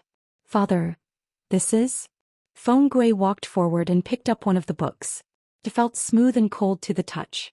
When he opened the title page, he saw a familiar name. He flipped through it again. The profound meaning inside was thought-provoking. Feng Gui came from a noble family that had been passed down for close to 1,000 years. After many years of accumulation, the family had a collection of more than 100,000 books. Feng Gui didn't dare to say that he had read all of them, but he had some impression of them. However, he was completely unfamiliar with the books in his hands. In other words, it was highly possible that these books were newly published. The newly published books even used expensive paper. It was extremely extravagant. "They were sent here from Wanzhou not long ago," Feng Ren said. "Second brother gave them to you?" Feng Gui was the first to think of his younger brother. Feng Ren shook his head and said, "That's not the case. These were given to me by the Wanzhou magistrate Lu Shi. Not only do I have them, but other famous scholars also have them." When Feng Gui heard this, his expression cracked. Not to mention the contents of the books, just the paper alone was worth no less than 200,000 strings of coins. Even if Lu Shi owned a papermaking workshop and was very wealthy, he couldn't afford to squander like this, could he? Gifting one set wasn't enough, and he even gave it to other famous scholars? Feng Ren said, "Take a look at the contents." Feng Gui did as he was told and read carefully. Not long after, he was fascinated. Feng Ren snorted and said, "Lu Shi played a very big game of chess. The bait he threw out was too tempting." Feng Gui agreed with him. He could see clearly that the potential value of this set of books was immeasurable. Feng Ren threw another bomb at Feng Gui, causing him to be at a loss for what to do. The Wanzhou magistrate Lu Shi not only generously gifted books, but he also generously expressed his willingness to write books for the world's scholars, Feng Ren said. "Do you still remember the golden scale pavilion of the previous dynasty?" In his letter, Lu Shi mentioned that he wanted to rebuild the golden scale pavilion and provide it to the world's poor scholars for free. "Currently only I have received this letter. The others have only received books." Feng Gui lowered his gaze and said, "Lu Shi, this is." Chapter 877. For the Feng family to be able to survive for thousands of years, other than strict family rules and noble family values, it was also due to their foresight. For example, Prime Minister Huangfu built the Golden Scale Pavilion in the previous dynasty. It was said to contain millions of books. Where did these millions of books come from? Other than the 30,000 books donated by Prime Minister Huangfu himself, the rest were donated by various aristocratic families. The Feng family had donated 100,000 books. Books were lifeless, but people were alive. It was precisely these 100,000 books that protected the Feng clan, allowing them to obtain another 200 years of prosperity. Compared to the other aristocratic families, the Feng family's style was different. If one were to compare those aristocratic families with armies to strong men with 8-packs, then the Feng family would be like a refined scholar with a tall hat and a wide belt. Not only did they look different, but their combat abilities were also on a different level. If it wasn't for the fact that they had so few troops, the Feng family wouldn't have had to hand it over to Jiangpingji for the sake of the safety of Xiangyang County. Now the Feng family was faced with the same choice. "Lu Shi wants us to donate books?" Feng Gui was a little angry. It wasn't that he was selfish and didn't want to donate books, but did Lu Shi have the right to do so? During the Xia dynasty, the Feng family was willing to donate 100,000 books in response to Prime Minister Huangfu's call. More importantly, it was for the long-term future of the family. 100,000 books in exchange for more than 200 years of prosperity for the Feng clan. This was a very good deal. The Xia dynasty had unified the Central Plains, but Lu Shi had only occupied half of Dongqing. Prime Minister Huangfu was extremely powerful and had power over the court. Compared to him, Lu Shi was nothing. If they donated the books to Lu Shi to enrich the Golden Scale Pavilion, what benefits would the Feng family get? Feng Gui's idea was exactly what Feng Ren had in mind. However, after his anger subsided, the sly old fox thought about it carefully and felt that this deal might work. Huaizhong in Dongqing, besides Lu Shi, who else can stop the disaster of the north borderline? Feng Gui was silent. After a while he said, "Besides her, there is only Lu Shi." Feng Ren said, "A few days ago I received news that Lu Shi, that sly old fox, has chosen to retire. He has handed Chongzhou and Hu County over to Lu Shi." Feng Gui didn't say anything. The northern borderline has already matured. Although the horse plague has delayed it, it will probably recover in 3 to 5 years and send troops to Dongqing again. Look at the current situation. The royal family is struggling at death's door, and the other feudal vassals have their own armies and are independent. If the northern borderline took advantage of the situation and attacked, there would be internal chaos and external enemies. Who could stop the northern borderline iron cavalry? The Feng clan had been rooted in Xiangyang County for generations. If the northern borderline invaded, the Feng clan would not be able to protect themselves. Unless the entire family migrated and fled to another place. Speaking to this point, there was a hint of desolation in his voice. Now the world was in chaos and wars were happening everywhere. If they escaped from Xiangyang County, where could they migrate to? In comparison, Lu Shi had managed Wanzhou in an orderly manner and had become a rare peaceful paradise for Dongqing.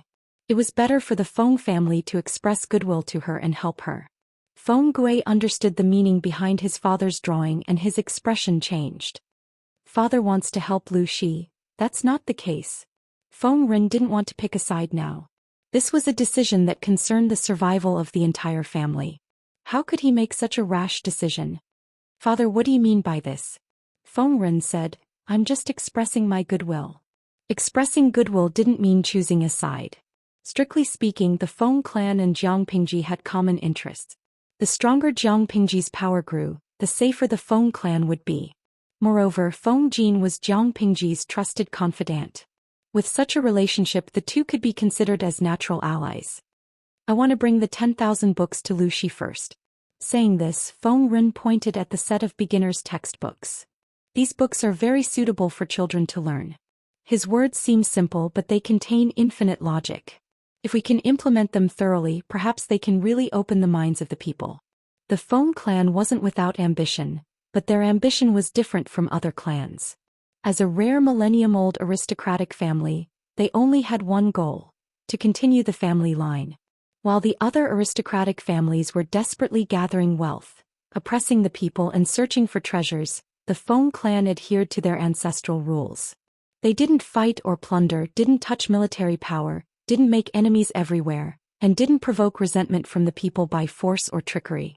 They wholeheartedly guarded the cultural wealth their ancestors had accumulated. Before the Xia dynasty was established, there was a chaotic era of 16 kingdoms that lasted for hundreds of years.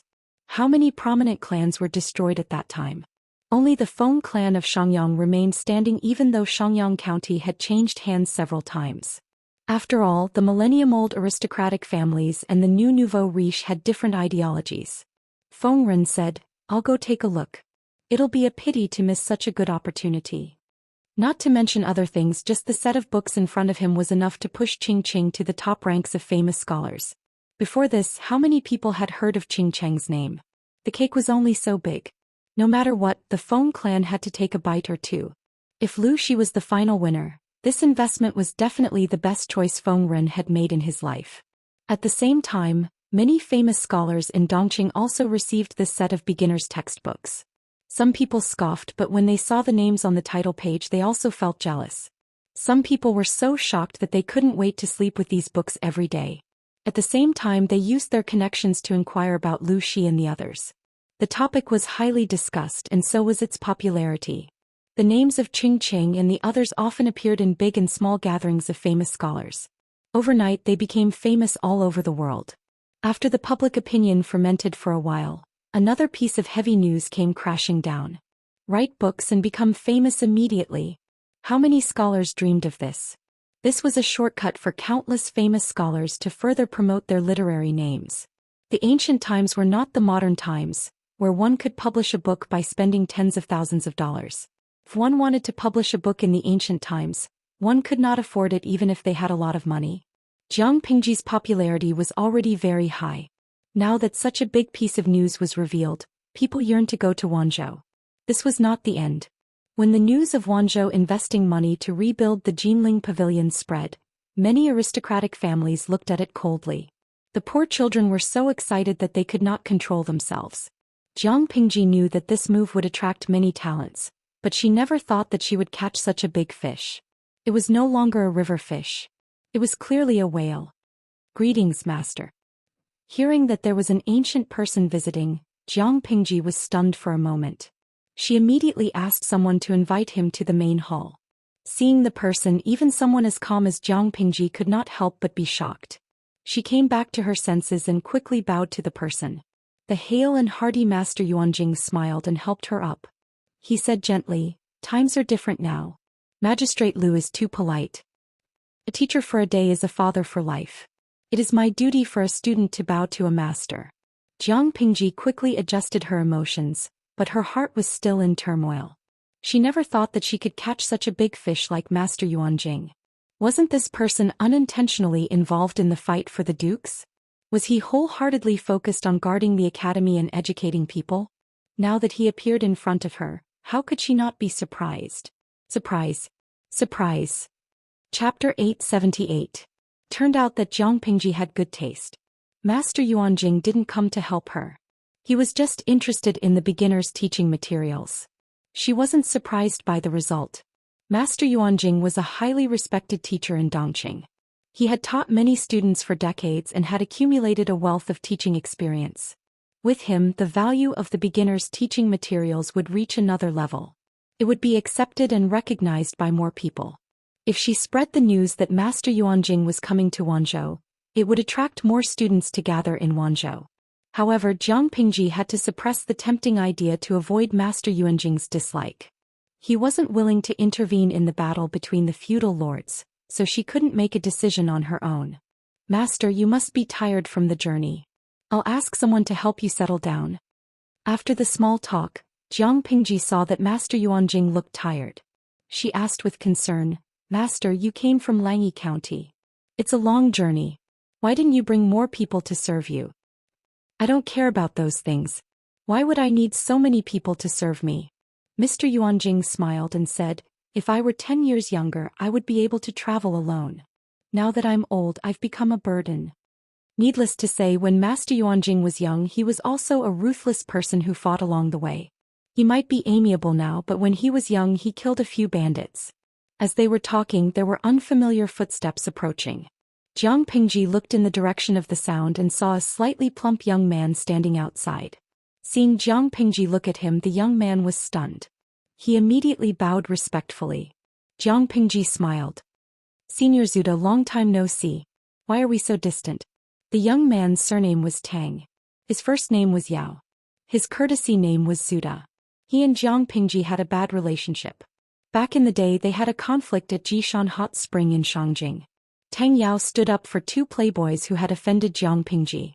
Of course, the conflict ended with Jiang Pingji's victory. Master Yuanjing even reprimanded Tang Yao. Later, Jiang Pingji went to Langyi to study. Tang Yao didn't like her. Although he didn't deliberately cause trouble, he always treated her coldly. Jiang Pingji realized that he meant no harm, so she did not take it to heart. In Jiang Pingji's memory, Tang Yao was a young man born in a gentry family. He was proud of his family background and bloodline, and he worked hard to protect this honor. From Tang Yao's point of view, Jiang Pingji was a weirdo in the circle of the gentry. Looking at it that way, it made sense that Tang Yao did not like Jiang Pingji. Tang Yao stood outside, hesitating to enter. The expression on his face was slightly stiff, and he did not dare to make eye contact with Jiang Pingji. Master Yuanjing found it funny and called out, Zuda, come here. Tang Yao hesitated for a moment, but he did not dare to disobey his master's order. He walked steadily to Master Yuanjing's side and sat down. Master. Tang Yao bowed to Yuanjing, then turned to Jiang Pingji and said, Magistrate of Liuzhou. Jiang Pingji smiled. I haven't seen you for a few years. Senior Zuda has become more mature. After saying that, Tang Yao's expression slightly twitched, but he didn't dare to refute. Master Yuanjing smiled and said, Don't blame Zuda. He was shocked too. Surprised? It couldn't be. Was her face really that ugly? Master Yuanjing smiled and explained, A few months ago I received news that Lanting is a girl. Zuda refused to believe it and insisted that it was slandered by others. Now that he saw Lanting in person, how could he not be shocked? Although she's a girl, she's still better than thousands of men. I see. In that case, it's my fault. Jiang Pingji recalled the 3 years she spent studying in Langyi County and could not help but laugh. There were probably many people who were as confused as Tang Yao. She studied in Langyi for 3 years. She thought she studied seriously, but in the eyes of others, she was still a model of ignorance and incompetence. There were even people who said she was a libertine who slept with prostitutes and secretly spread the rumor that she impregnated an unknown prostitute. Although it was a groundless rumor and there was no concrete evidence, it could be indirectly proved that Jiang Pingji's reputation in Langyi was not good. Even though Jiang Pingji had left Langyi, many places still spread her legend. When Jiang Pingji's identity was revealed, those people's faces were slapped swollen. She was a girl. No matter how much she slept with prostitutes, it was impossible for her to impregnate someone. As for the rumor of heartless men abandoning good girls, it was even more unfounded. The few people who liked to smear her reputation kept quiet out of fear and closed their doors. Master Yuanjing said, You have your own difficulties. How can I blame you? If there were no difficulties, who would hide their true identity for more than 10 years? Jiang Pingji smiled noncommittally. To facilitate the academic exchange between Master Yuanjing and Qing Qing, Jiang Pingji moved Master Yuanjing's residence near the latter. Just as Jiang Pingji had guessed, Master Yuanjing did not get involved in the government affairs of Wanzhou. Tang Yao, who was by Master Yuanjing's side, also behaved himself. He accompanied Master Yuanjing to visit Qingqing every day. As soon as the two academic education maniacs met, it was as if the heavens had struck and the earth was on fire. The scene of the collision of ideas was like sparks and lightning. Every time the two of them talked excitedly, they would always forget to eat and sleep, as if they regretted not meeting each other earlier. Jiang Pingji gave a set of 21 beginner teaching materials, but in Master Yuanjing's eyes, something was still missing. Qingqing respected the big shot in the educational world. If Master Yuanjing said something was missing, there must be something missing. However, the two discussed for a few days, but they could not grasp the inspiration. Until Jiang Pingji visited them by chance.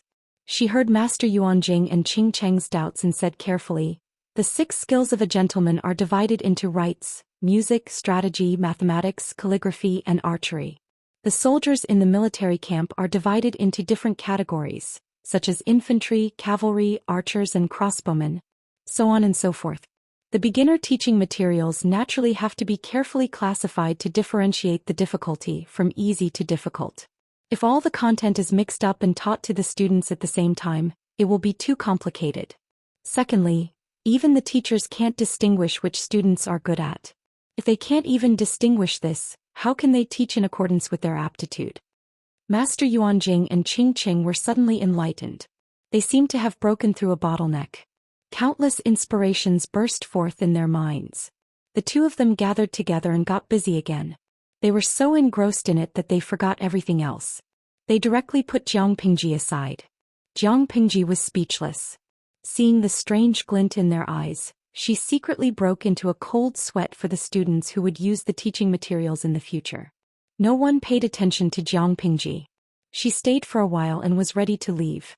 Tang Yao stood up to send her off. Tang Yao deliberately lagged behind and followed behind Jiang Pingji.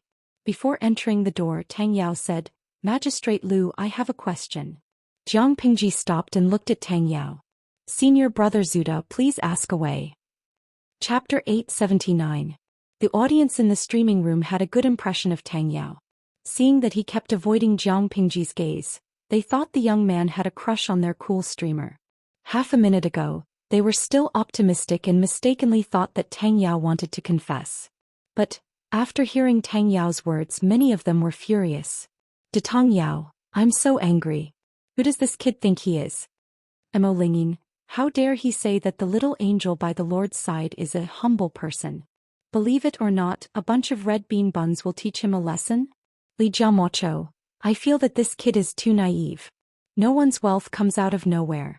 He can wear silk and satin and have the right to talk to the streamer face to face. Isn't it because he was born into a good family and has a good ancestor? Raw blueberry juice. Is this the legendary difference in family status? To be honest, it's a little annoying.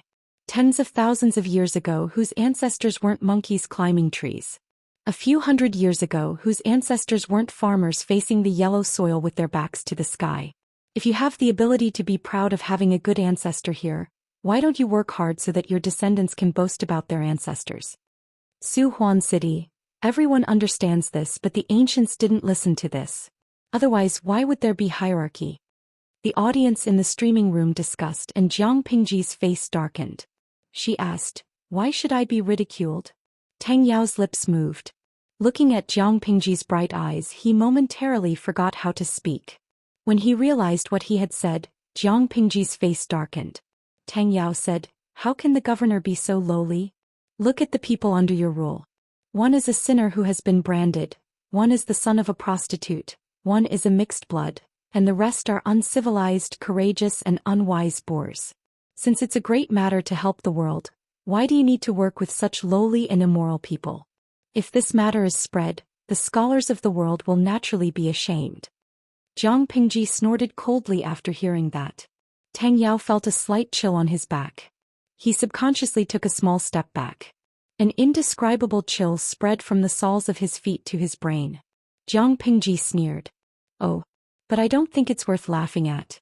On the contrary, it's you who said it that's hilarious." Tang Yao's face paled as if someone had nailed him to the spot. Master Yuanjing knew about Tang Yao's problem. He tried to correct it, but it was not very effective. This time he had brought him here to broaden his horizons, so that he would not be a frog at the bottom of a well. Tang Yao's family background wasn't as high as Feng Jin's, but he wasn't weak either. He grew up with a silver spoon in his mouth, and the people around him instilled in him the idea that his family's bloodline was noble, and that the aristocratic families were born to be superior to the poor. He slowly accepted this kind of brainwashing, and he felt that people from poor families were insignificant and without virtue, and that he shouldn't associate with them. It was because of his admiration for Yuanjing that he became a disciple of the Langyi Academy. This was the first time his outlook on life was impacted. Master Yuanjing paid particular attention to education without discrimination. He always insisted on teaching students in accordance with their aptitude. Therefore his students had different backgrounds. Tang Yao never interacted with students who weren't part of the landowning households. It seemed very rude, but this kind of behavior was normal among landowning households. Tang Yao was furious. He originally wanted to befriend Jiang Pingji, but he didn't expect her to hang out with people from all walks of life. It was fine that she didn't want to learn and she slept with other women, but she had the bad habits of eating, drinking and gambling. She behaved rudely, and she didn't have the slightest moral integrity that a landowning household should have. Jiang Pingji looked at Tang Yao coldly. The sinner you mentioned, his birth mother was killed by a domineering country gentleman. As a son, how can he be indifferent? When an ordinary man is angry, blood can be spilled. Is it wrong for Xiaoyu to stand up for his mother? Tang Yao was speechless. His birth mother was killed, and as a son he was indifferent. Wasn't that extremely unfilial? An unfilial person was an animal. As for the son of a prostitute, if it weren't for such an unfilial and unfaithful animal, would the women in the brothel still have feelings for him and get pregnant? The mistakes of parents don't implicate children. You said that Wenjing was a mixed blood, but in the end wasn't it because the nobles of Dongqing were cowardly and incompetent, so their land was invaded by foreign clans and their people were humiliated? If it was a humiliation, shouldn't those nobles who held their positions without doing any work commit suicide to apologize? Tang Zuda, I can still listen if you criticize them based on their talents. Using such an excuse to attack others is really the behavior of a despicable person. Tang Yao stood rooted to the ground after being scolded by Jiang Pingji. His ears were ringing. He wanted to refute, but the words were at the tip of his tongue, but he couldn't say them. Jiang Pingji continued, "You said that the generals under me are all uncivilized, brave but not astute? That's a big mistake. If it weren't for them fighting in the north and south to quell the calamity of the Tsingyi army and the Red Lotus group, Wanzhou today would just be purgatory on earth." Tang Zuda, have you ever seen the tragic sight of white bones exposed in the wild and no rooster crowing for 1,000 miles? I don't want to hit you, but with your body, I'm afraid you can't even withstand one of my fingers. In conclusion, Tang Yao, who was neither good at literature nor martial arts, had no right to criticize her little princesses. Jiang Pingji added one last stab. The old people often say, when you drink water, don't forget the person who dug the well. The grains you eat, the clothes you wear, every grain, every stitch and thread, what do you get from your own labor? These are all the hard work of ordinary people. From the beginning to the end, have you ever put in any effort? Have you ever shed a drop of sweat? In that case, are you considered an ungrateful person? After saying that, Jiang Pingji snorted coldly, turned around and left, leaving Tang Yao rooted to the ground. Tang Yao followed Master Yuanjing and left Lai. As they hurried along, they traveled and studied. He who lived in an ivory tower finally saw the cruel scene outside the ivory tower. The wild wolves and fire dogs were so hungry that they were emaciated. In order to find food, they had no choice but to search for human bones on the ground to satisfy their hunger. The damaged white corpses were half covered and half exposed in the wilderness. In a trance, they seemed to be able to hear the mournful sobs of lonely souls. The refugees on the road had lost their humanity under the oppression of life. They could do all kinds of inhumane things. Such a miserable scene caused people to panic in their hearts. After entering the territory of Wanzhou, it turned out to be another paradise on earth. After asking carefully, Tang Yao discovered that the people had put those humble people on a pedestal. Some people even set up longevity tablets for them in their homes. Feng Jin, Wei Ci, Feng Zhen, and the others were all from gentry families. How could the others deserve it? That was why Tang Yao was so conflicted when he saw Jiang Pingji. What he saw and heard were in a fierce struggle with his own thoughts. The two sides were in a deadlock. Tang Yao suddenly had an impulse to try to find an answer from Jiang Pingji. Unsurprisingly, he was severely criticized by her. Tang Yao returned to the house in a daze. Master Yuanjing and Qing Qing were chatting and laughing. "Huda, how is it?" Tang Yao pursed his lips and did not say a word. Although the master was always nagging, he was sure that the other party definitely knew what had happened. Master Yuanjing sighed and said, If there's anything you don't understand, just watch, listen and think. Why bother to provoke her?" Chapter 880. Tang Yao still had no reaction. He looked at the dejected Lu Shi like a defeated rooster. He had lost all his vigor. Qing Cheng's gaze shifted between the two of them, as if he was curious about what the teacher and student were up to. After a few breaths, Tang Yao said dejectedly, "I meant well." Although the boy's words were harsh, Tang Yao didn't mean any harm. Jiang Pingji had either been fighting or preparing for war all these years. She didn't attend gatherings between the gentry, so she didn't know what others thought of her. Tang Yao was different. He kept in close contact with the gentry, so he was well informed about all kinds of gossip. Lu Shi was the legitimate son of the Lu family in Hejian. No, the legitimate daughter. She had a rather noble background, but she didn't want to improve herself. She spent all her time with a group of lowly and immoral people. Tang Yao often heard people talking about her behind her back. Everyone said they were ashamed to be associated with her. Based on Tang Yao's worldview and standpoint, there was nothing wrong with those words. The noble families and the commoners were originally people of two different worlds. Yuanjing said, "That person's honey is my frost." Tang Yao said, "But..." His lips moved as if he wanted to say something, but he swallowed the words that were hovering on the tip of his tongue. Tang Yao was confused. Had Lu Shi not discovered the crux of the problem? What crux? Why were there so few people seeking refuge with her? In terms of fame, fortune, birth and prestige, her overall conditions weren't worse than others. Even though she was a woman, Dongqing wasn't Zhongzhao. She hadn't suffered too much from the 4 self-accomplishment classics for women. Not to mention that she was the official governor of a province. She was in the limelight during the alliance meeting. With such good conditions, why were there so few gentry families willing to seek refuge with her? On the surface, it seemed that Lu Shi was in his prime. Seeking refuge with Lu Shi was more promising than seeking refuge with her. In fact, there was another, deeper reason hidden within. How many of the people around Jiang Pingji were from proper aristocratic families? The civil officials were divided equally. Feng Jin, Wei Xi, and Feng Zhen were from gentry families. But other than Feng Jin, the other two's families had fallen. As for the generals, the situation was even worse. Except for Luo Yue, who was somewhat promising, the others were all wiped out. Therefore, in terms of power structure, 80% of Wanzhou was made up of people from poor backgrounds. In the eyes of those proud and arrogant landowning households, this was just a group that couldn't be shown in public. Those aristocratic families who valued bloodlines and insisted on family status were not even willing to share the same room with people of humble origins. To put it bluntly, they would feel disgusted even if they breathed the same air, not to mention working under a lord and being suppressed by someone of humble origins. How could they tolerate this? This was absolutely intolerable. Not every landowning household was as noble as the Feng family and had a clear understanding of themselves and the general trend of the world. This was also the reason why the Feng clan had been able to survive for 1,000 years. In contrast, the other aristocratic families had been beaten to death on the beach one after another. Tang Yao said that Su Ku was a sinner who had been branded, Qiguan Rang was the son of a prostitute, and Yang Si was a mixed-blood bastard. This just happened to reflect the position of power in Wanzhou in the eyes of the aristocrats. A lowly birth was an original sin.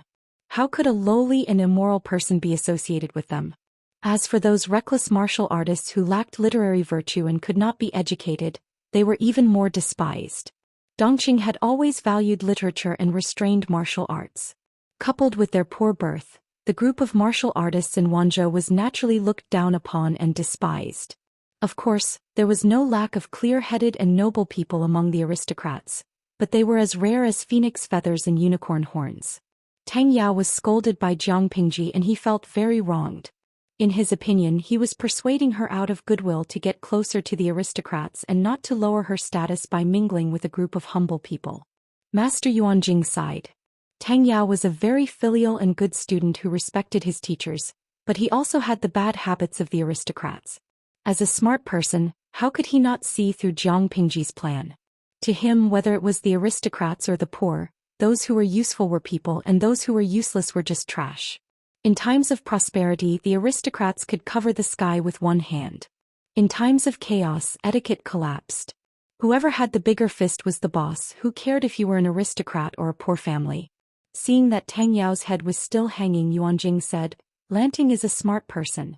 How could she not know her own situation?" Tang Yao was even more confused when he said that. If Jiang Pingji was really clear about her situation, she should have made better use of her advantages and contacted the aristocrats. But no. The aristocrats had developed a prejudice against her, and none of them were willing to join her. Master Yuanjing said, "Zuda, you don't have to worry too much. The situation will improve in at most 5 years." It was not completely chaotic yet, and the aristocrats were still immersed in the dream of controlling everything. When the north borderline was destroyed, you don't care about me now and you won't be able to reach me in the future. Qing Qing heard that and glanced at Master Yuanjing from the corner of his eyes. Qing Qing and Jiang Pingji were like teachers and friends. He vaguely knew about the latter's plan.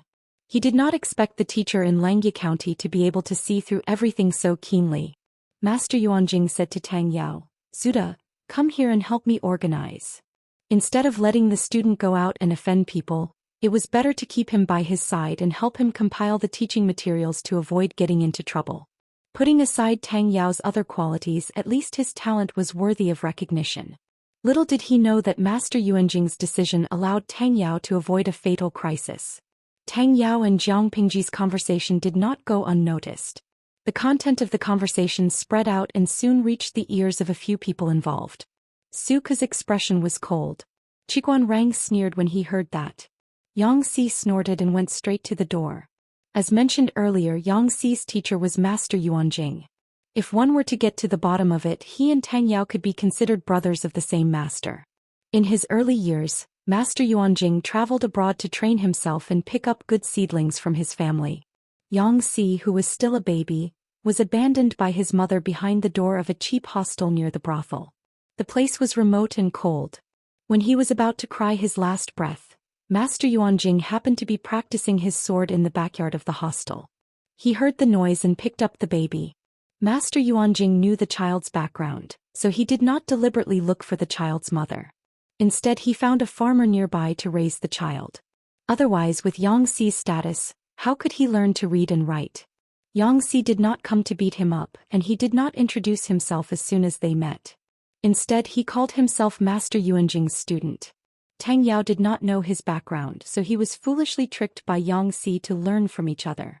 After a round of competition, Tang Yao lost more than he won.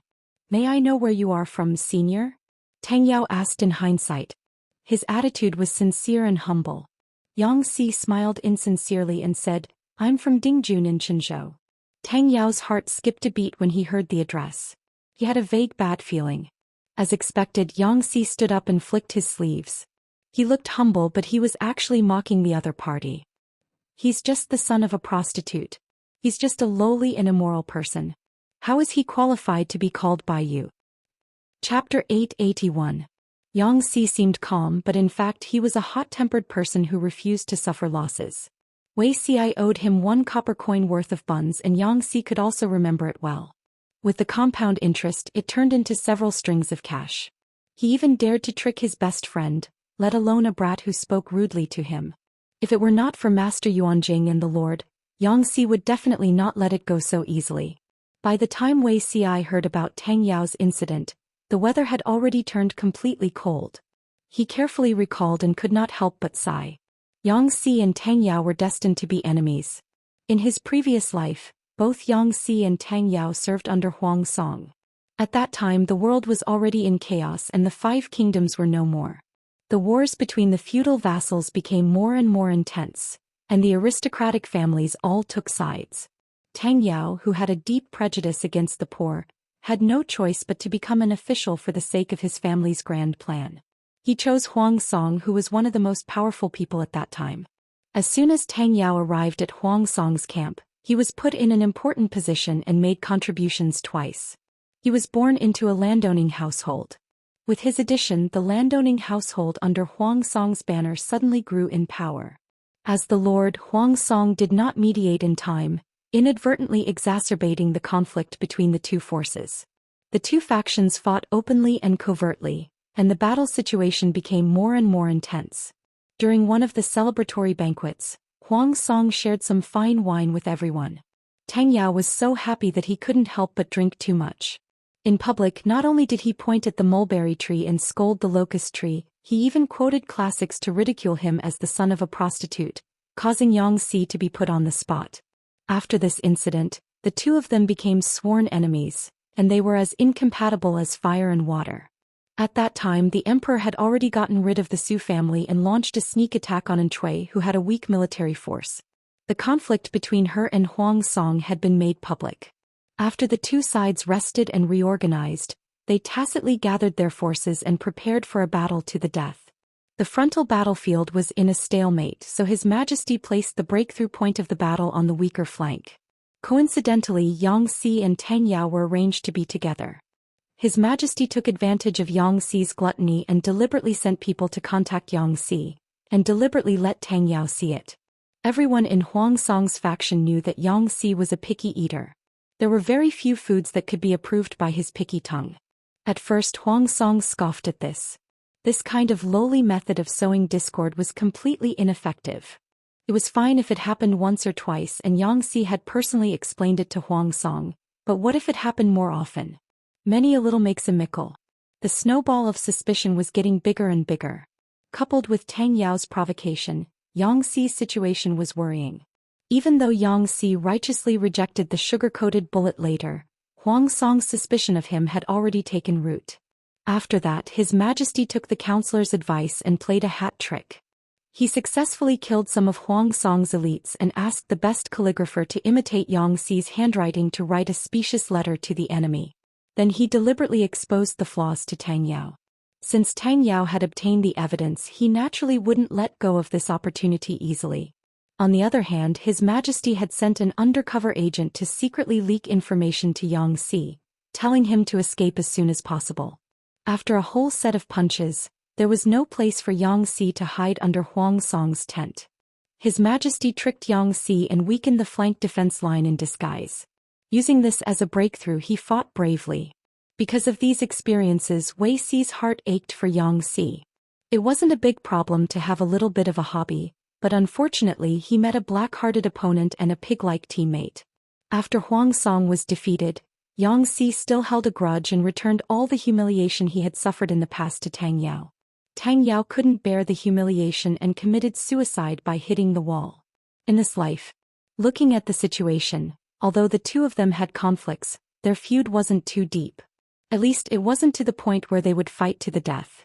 Considering their relationship with Master Yuanjing, they probably wouldn't completely kill him, right? Wei Xi's guess was right. The two of them would indeed not have a death feud. However, Tang Yao had also offended Su Ku and Qiguan Rang. Su Ku had a good temper and didn't care, but Qiguan Rang's resentment was no less than Xianxi's. Fortunately, Master Yuanjing had already decided to keep Tang Yao by his side and write the book seriously. He would make full use of Tang Yao's strengths and avoid competing with Qiguan Rang and the others on the same stage. In this way, there wouldn't be many opportunities for them to have conflicts and they wouldn't fight to the death. This year was the second year of the farming system.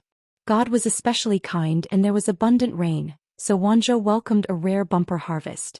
According to the rules of the farming system, the state government could receive 30 to 40% of the food. Even so, the amount of food left in the hands of the people was more than twice as much as before. The taxes collected by the state government filled the warehouse to the brim. According to Su Ku's calculations, it was enough to support Wanzhou's expenses for 3 years. When Jiang Pingji received the news, she had already taken Qiguan Rang and the others to Chongzhou. Xianxia went to Hu County according to the original plan. Feng Jin and Su Ku stayed in Wanzhou to look after the house. Of course, looking after the house in a place like Wanzhou wasn't an easy job. Feng Jin looked at the blueprint of the golden scale pavilion that his lord had left behind. He was so angry that his vision turned black. He deeply regretted making such a bad friend. Apart from the huge project of the Golden Scale Pavilion, he and Suku had to receive famous scholars and big shots from all over Dongqing. When the Golden Scale Pavilion was completed, it was estimated that they would welcome a large number of scholars from poor families. Just thinking about the huge workload, even a gentleman like Feng Jin wanted to curse and strangle his lord to death. Because of this deceitful lord, he and Zhou Xian didn't dare to ask for the second treasure. Doesn't your conscience hurt?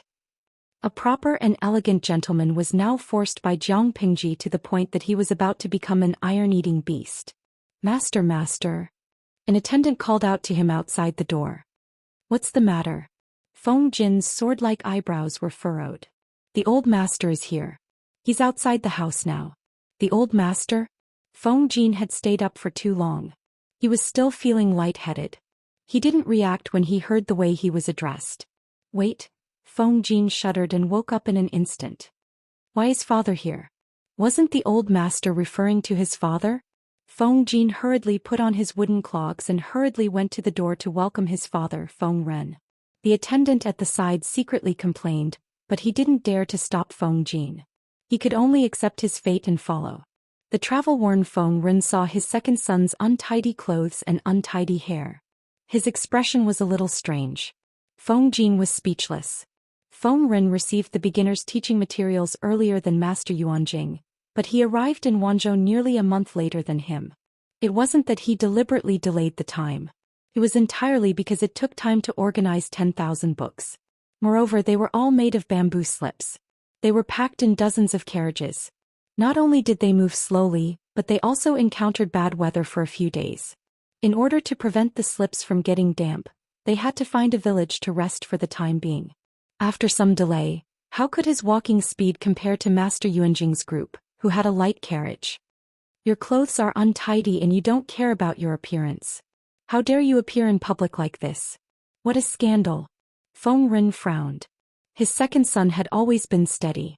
He didn't expect that after Feng Jin got married and became a father he became more and more degenerate. Feng Jin was speechless. Chapter 882. Before late autumn, Jiang Pingji successfully arrived at the Chongzhou capital with more than 10,000 troops and horses and the little princess's resentment buff. Chongzhou was more northerly than Wanzhou and the omen of winter could already be felt. When Feng Zhen and Qiguan Rang each held onto their fur cloaks and refused to let go, Jiang Pingji was still graceful. Jingtu, is there anyone in front to receive us? Jiang Pingji called out to Fu Wang who was leading the troops from a distance. Fu Wang led the troops to clear the way. His burly and strong body rode on a tall horse. He was born with a dignified aura. However, such an extraordinary and valiant man had now furrowed his brows into a knot. Just by looking at his face, outsiders could tell that he had a lot on his mind. Hearing his lord's call from behind, Fu Wang's heart overflowed with anxiety. Jiang Pingji knew what he was anxious about. Fu Wang seemed to miss Huijun very much. He often sent her all kinds of things through the hands of others. Sometimes it was rouge and face powder that women liked, sometimes it was brightly colored silk satin, sometimes it was just one or two bunches of ordinary wildflowers. Occasionally he even copied some interesting words for her. If he received something good he would not forget to send it to her. However, no matter how Fu Wang tried to be friendly, Huijun avoided meeting him. What a joke. How could she let him see her appearance? Counting from the end of April she was almost 5 months pregnant. She could not use the excuse of getting fat to coax a child to fool Fu Wang. Instead of being caught red-handed by him, it was better to continue hiding and wait until she gave birth to the child. Unfortunately, man proposes, God disposes. The weather was nice that day. Huijun was pregnant and prepared to carry books to the courtyard to read in detail to recharge herself. She did not want to be a burden to her Langjun. After the child was born, she still had to find a way to make a living and support her mother and son. Jiang Pingji knew her plan. She turned around and got Huijun a precious teaching material on arithmetic. I forgot to mention that ever since Jiang Pingji suggested the division of subjects, Qing Qing and Master Yuanjing forgot to eat and sleep. They referred to the formula of arithmetic that Jiang Pingji gave them and searched for ancient books on related subjects. They came up with a rough teaching material on basic arithmetic. If Huijun learned well, he could arrange for her to learn from Suku after she gave birth and learn how to manage the household affairs. Just as she was charging, she realized that a large patch of dark clouds had descended on her head. When she looked up, a tall and burly general stood in front of her, blocking the sun above her head. The other party's tiger eyes stared at her lower abdomen in confusion. His whole body froze on the spot, motionless as if someone had pressed the pause button. At that moment, Huijun was so shocked that her soul almost left her body. This face, she was not dead. Huijun was so frightened that she did not even bother to put on her wooden clogs. She got up and pushed Fu Wang away, running barefoot into the house. Fu Wang. Huijun was not as tall as Fu Wang. Not only were her legs shorter, but she also had to take care of the child in her belly, so she did not dare to run too fast. Before she could take 2 steps, Fu Wang grabbed her by the collar and pulled her back. Fu Wang stared at her stomach and raised his eyebrows. Huijun did not say a word. Fu Wang picked her up and placed her in the corridor. He then picked up her wooden clogs. Forget it, it's yours anyway. Fu Wang had been in Wanzhou for some time. Although Jiang Pingji had long concealed Huijun's identity, if Fu Wang was determined to investigate, he would more or less find out something. Moreover, when Fu Wang met Huijun, she was still the Empress of the Dongqing Emperor. I'm going to Chongzhou with the Lord to prepare for the war. I'm afraid I won't be back for a few years, so I wanted to come and see you. He did not expect her to give him such a big surprise. He was almost scared out of his wits. Huijun did not speak. She only used her right hand to cover her stomach and her left hand to tightly grasp the teaching materials that Jiang Pingji had given her. I've asked the Lord. You're unmarried now. The Dongqing Emperor was completely dead, and the 4th prince, Wu Majun, was only left with a skeleton. Huijun should be considered a widow now. Since she was a widow, she was unmarried. After a while, Fu Wang tried to reach out to touch Huijun's stomach. She was so scared that her whole body tensed up. When I come back, I'll teach him martial arts and reading. I won't let you work too hard. If you run into any trouble, take this to my former deputy general. He's stationed here now. If he sees this thing, he'll definitely help you if he can. Huijun looked at Fu Wang with a strange expression. He was not even sure who the child in her stomach belonged to. How dare he say that? Fu Wang was talking to himself. Huijun said with slight awkwardness, General Fu, what do you mean? You've accepted all the things I've given you over the past few months. After hearing that, Huijun almost could not react. She thought that Fu Wang's first reaction when he saw her was to take something and chop her into pieces to vent his anger. At Zhemen Pass, if she had not purposely set a trap for Fu Wang, even if he had lost, he would not have lost so badly. She did not think that this man was really interested in her.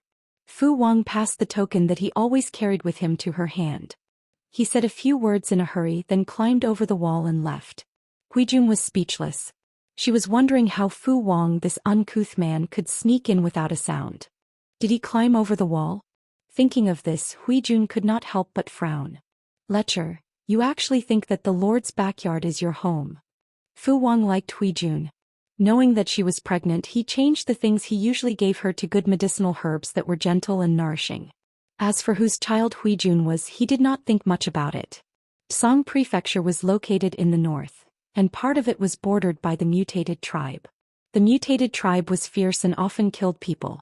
The border was in constant chaos, causing women to lose their husbands and children to lose their fathers.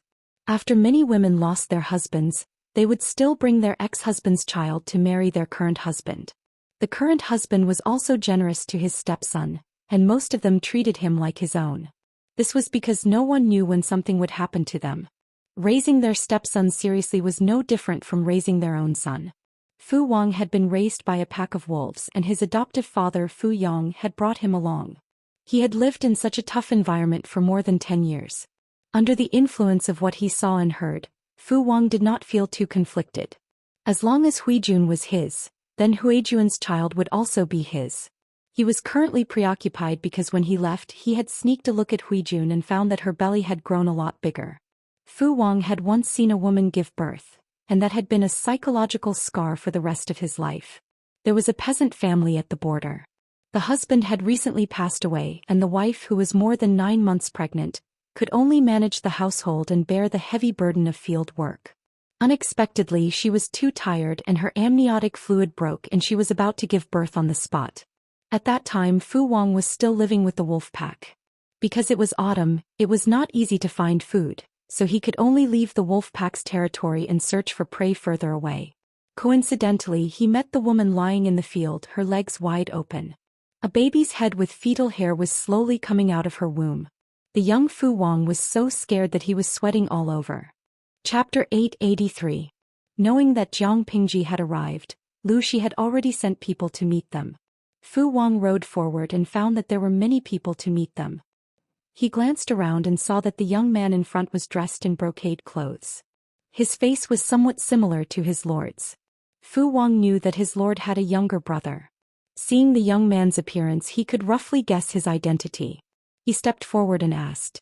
The young man smiled and introduced himself, confirming Fu Wang's guess. The young man's figure was on the thin side, and his appearance was delicate and elegant. He was dressed in exquisite, luxurious clothes, and his head was covered with a glossy fur coat. Just by standing there, outsiders could tell at a glance that he was an ignorant young master of a wealthy family. He was a naive child who was ignorant of worldly affairs, like a completely harmless kitten. Seeing the young man's outfit, Fu Wang labeled him in his heart, a weak rookie. After all, he was the lord's younger brother. Fu Wang got off the horse and bowed to him. I heard that my sister is here. Can you take me to see her? The young man quickly helped Fu Wang up. His smile was pure and clean, just like the pure white snow on the mountain peak. It made people unwary. Fu Wang had never heard that his lord was close to her younger brother, but he had never heard any bad rumors either. Seeing that the young man was so excited and eager, Fu Wang's cold expression softened slightly. He stood up straight. His tall and burly body made the young man feel inferior. Of course. Fu Wang got on the horse again. The young man also asked his servants to bring his mount over. His movements were clumsy and he climbed up the horse with some difficulty. Because of the waste of time, the young man smiled at Fu Wang a little embarrassedly after he sat down. General, please lead the way lest my sister gets anxious. Fu Wang didn't comment. He led the young man to see Jiang Pingji. The young man sat on the back of the horse. He held the reins with one hand and clumsily pressed his hair scarf with the other. He used his arm to block the whistling autumn wind. Seeing that, Fu Wang could not help but label the young man as a good-looking but useless face. He was a man, but he was so rusty in horsemanship. It was really embarrassing. Fu Wang silently led the way and brought the young man to Jiang Pingji. When the young man slowly appeared in the camera range of the streaming room on a tall horse, the audience was already screaming. Shahou Zixuan. Oh my god, I just saw my first love. Lian Mianzi, how shameless. That's my baby's fiancé. Which little b** Tisich wants to snatch him from my baby. Nongfu Shangquan Yudiangshuan. Don't you think that this young man looks a bit like the streamer? I remember that when the host was studying in Langi, he was also dressed like a rich young man, and it was even more similar when he was riding a horse. However, their auras and mental appearances were different. The host was even more spirited. This little brother was like a rich young master who had walked out of a painting. Lao Siji Lianming, they do look alike. Are they relatives of the host? That might not be the case. After all, it was an ancient clan society and there were quite a lot of relatives. Speaking of which, I quite miss the way the host dressed as a man. This way I could at least be comforted. The other party was a cute girl with a penis and I could even dream of marrying her. Now that he had changed into women's clothing. It was a long story. Cafeteria Daffin Auntie, I've been following the live stream for so many years, but I never expected you to be such a beast in human form. The live broadcast room was still a sea of red bullet screens.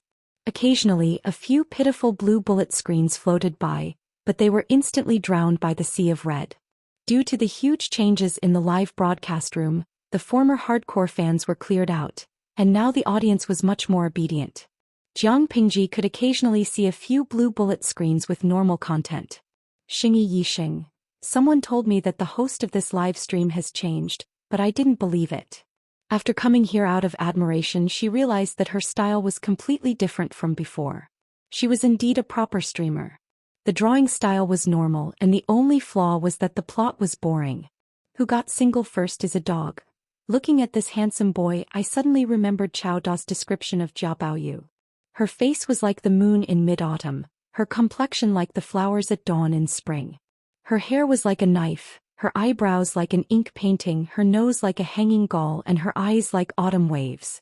Although she was angry, sometimes she seemed to be smiling, and sometimes she looked at him with anger and affection. In the past, when he was thinking about it, he didn't have a clear impression of it. Now he finally had an idea. What's the name of this little brother? Seeing the two blue bullet screens, the red bullet screen viewers were also shocked. Following that, the red bullet screen asked in astonishment, "So there's a Chao Da in your dimension too?" Sure enough, different dimensions, same civilization. In comparison, all the people in the dimensions spoke Mandarin, which didn't seem to be a big deal. Jiang Pingji looked at the bullet screen with interest. Seeing the audience mention the unfamiliar little brother, she couldn't help but shift her gaze to the distance. Sure enough, the young man in embroidered clothes who appeared in the camera was riding a horse behind Fu Wang. He also noticed her. When their gazes met, Jiang Pingji could clearly feel the joy emanating from him. "Sister!" The young man in embroidered clothes shouted from afar. He rode the horse a few steps faster than he was familiar with, then he climbed down from the horse's back with difficulty. Fu Wang watched from the side. He couldn't bear to look at him, so he simply stepped forward to help him, saving the young man from falling off the horse. Jiang Pingji looked at the face of the young man in embroidered clothes and nodded in response. Speaking of which, this was the first time she saw this brother of a concubine after so many years of transmigration.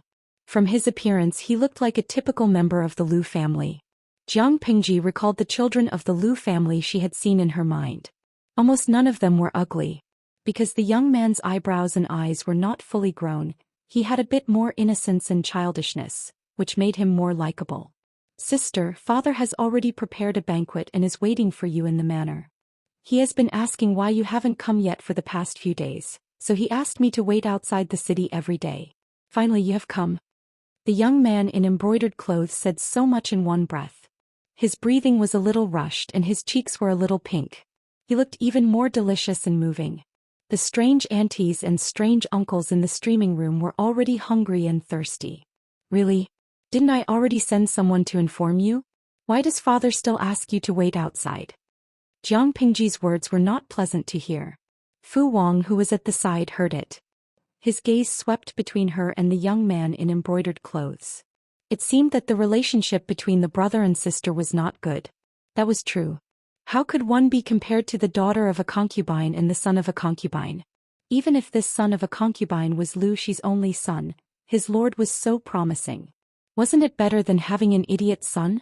The face of the young man in embroidered clothes froze. He seemed to be a little depressed, but he quickly recovered his enthusiasm. Even if Jiang Pingji's attitude towards him was cold and implied that Lu Shi did not treat him well, he did not say anything. After all, it was the truth. Chapter 884. The young man responded and was about to help Jiang Pingji get on the horse. However, Jiang Pingji didn't need his help. After getting on the horse easily, the young man returned to his own horse and continued to climb up the horse's back with a clumsy posture. Jiang Pingji was amused. "You're not good at riding?" The young man shook his head and said shyly, "It's too tiring to ride. My legs and waist hurt." Jiang Pingji said, "You have to learn it well. You can't neglect it just because you're afraid of pain and tiredness." The young man smiled. "You're right. I'll learn it well." Jiang Pingji followed him and saw the smile on the young man's face. She couldn't help but ask him, "Although you and I are brother and sister and live in the same house, we haven't seen each other for years. Our relationship is weak. But looking at you, you seem to like me very much?" Her question was quite straightforward and to the point. The youth in embroidered robes was dumbfounded. After all, even if they didn't have a good relationship, they had to pretend in front of outsiders. Why would they see through the facade? The young man thought about it and answered honestly. He said, "Although you haven't seen me before, I often hear about you from the servants. I've been longing for you for a long time. What's more, if you didn't mention me to father, he wouldn't have brought me from my hometown in Hejian to his side. Although you won't believe me, I'm really grateful. I want to thank you personally." Lu Shi rarely asked about the sons and daughters of the concubines in the backyard. Before that, the young man had only seen Lu Shi a few times. Now he was valued by his father, brought to his side and supervised every day. This was something he didn't even dare to dream of. Jiang Pingji smiled. She said, "Your father's son. Blood ties can't be severed. Even if I didn't mention this to father, you should consider marriage. He can't just ignore you. I really didn't do much." The young man said, "No matter what, I still like you very much. Father always said that if I could have 30% of your understanding, he would be satisfied. However, I feel that life is short and it's time to have fun. Understanding is something you're born with. It can't be forced. No matter how hard I try, I can't do it well. I might as well forget about it. Anyway, father and sister won't let me starve to death on the streets." Jiang Pingji couldn't help but smile. She said, "Life is short, so it's time to have fun?" Zisher often said the same thing.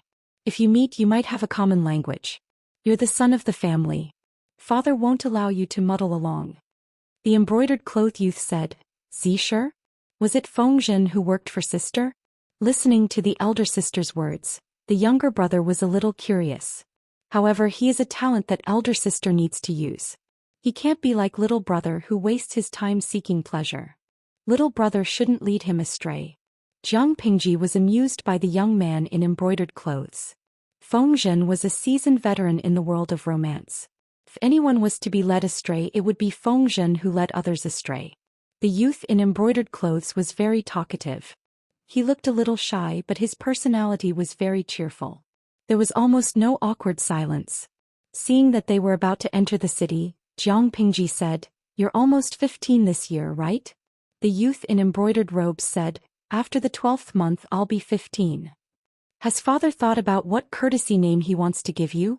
Although courtesy names were given after one's coronation, father and elders could name them in advance. With Lu Shi's reputation and Jiang Pingji's status, the youth in embroidered robes had a strong backing. He had the right to choose a courtesy name in advance. The youth in embroidered robes said, "Father said a while ago that he wants to pick again. After he's done, he can look at me." Speaking of his marriage, the youth in embroidered robes was not shy. Instead, he was generous. His eyes were full of curiosity about the unknown. "Indeed, we should choose carefully." The group entered the city. There were few people on the streets. But looking at the people's attire and complexion, they were living a good life.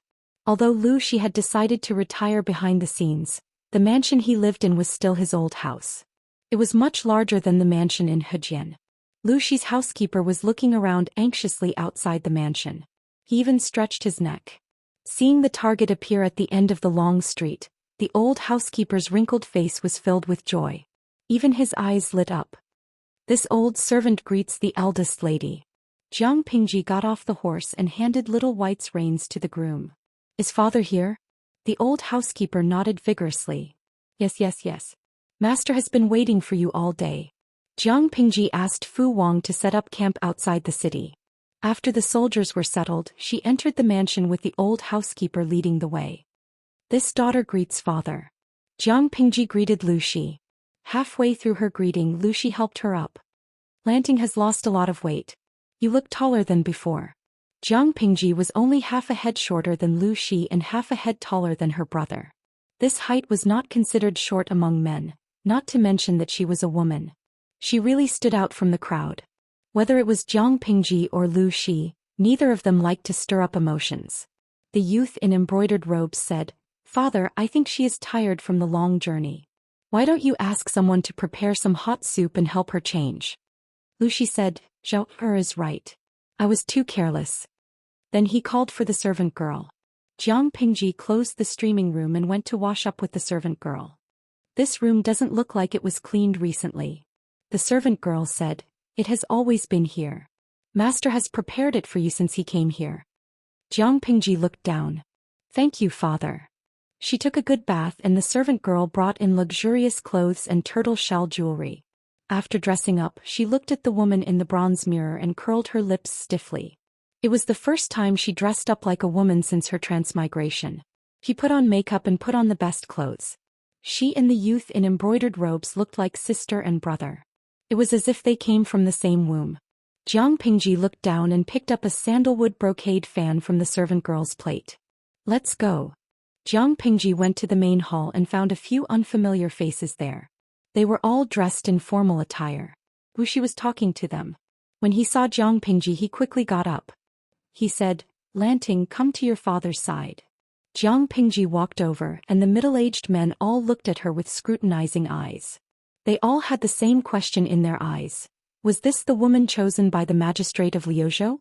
Some people snorted disapprovingly, some were deep in thought, and some closed their eyes. They behaved like outsiders. Jiang Pingji did not need Lu Shi to introduce them. She knew that they must be related to the aristocratic families of Chongzhou. Chapter 885. Jiang Pingji sat down on the seat to the right of Lu Shi.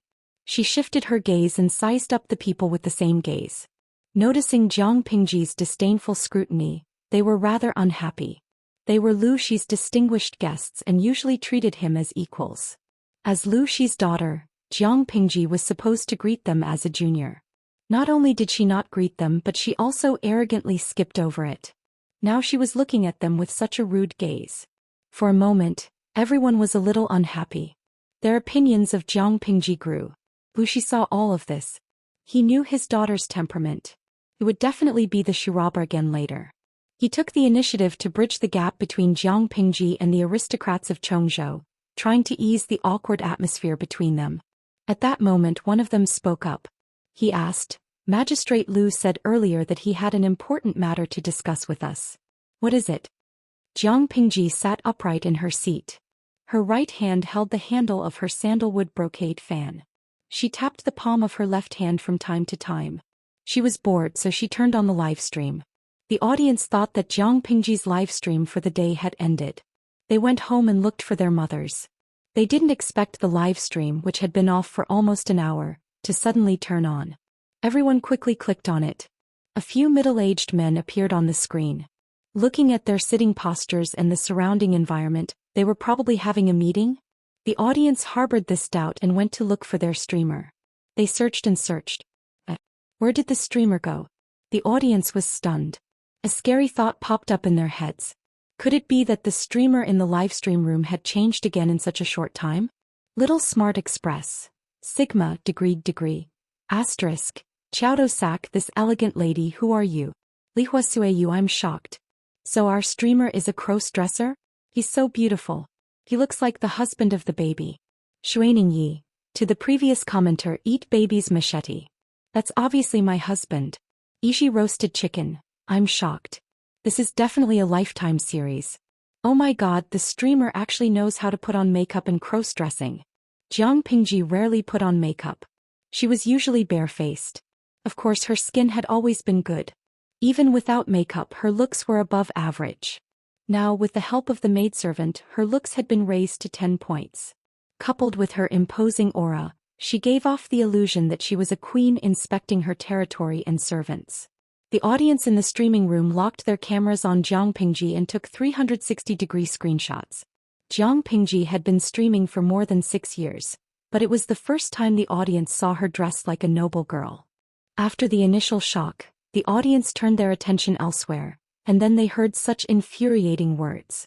One of them said, "The Lu Prefecture Overseer is in his prime. In my opinion, it's far from time for him to abdicate his position. It's not that I'm trying to sow discord, it's just that your daughter is of marriageable age. Once they got married, they would be part of the husband's family.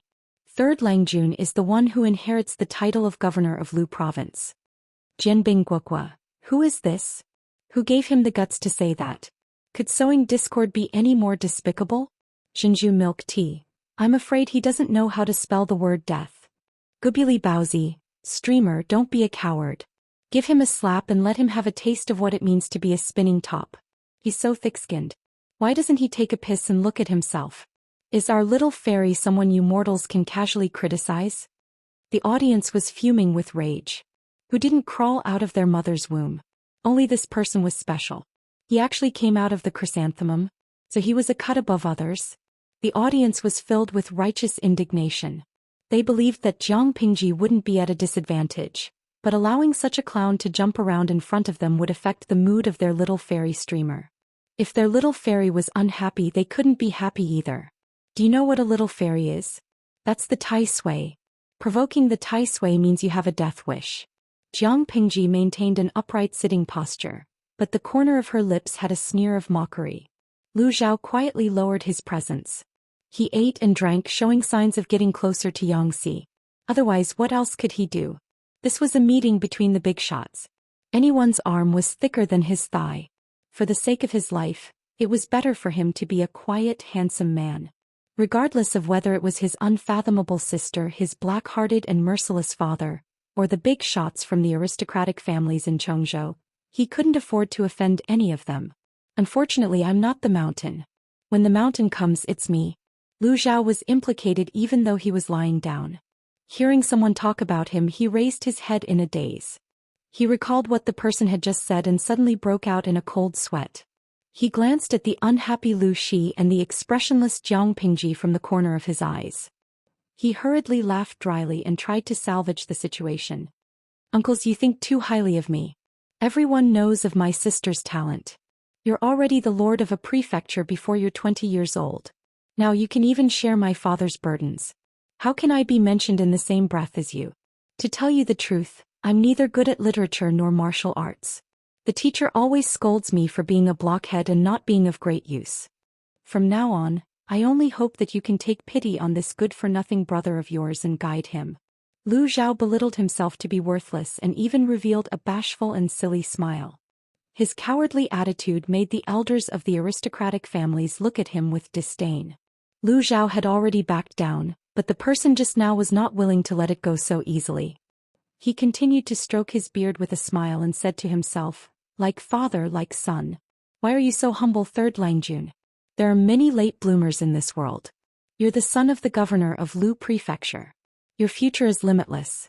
Moreover, since ancient times, it has always been the male who inherits the family business. How can a son-in-law inherit it? Isn't this giving someone else's dowry for nothing and cutting off the family line? If the ancestors knew about this in the afterlife, they might even scold their descendants for being unfilial. For this reason, Third Langjun should study hard and strive to inherit the family line as soon as possible. The more he listened, the worse Lu Zhao's expression became. Today's main character was his sister, not him. This old thing who couldn't distinguish between the important and the important. Did he want to roast him to death? Lu Zhao was about to speak when he heard a soft sound. It was neither soft nor loud, but it was enough to attract everyone's attention. He saw his sister open the sandalwood brocade fan in her hand, revealing the beautiful mountains and rivers painted on the fan. The person heard the noise and provoked her maliciously. Why, does the eldest lady of the Lu family think that I'm wrong?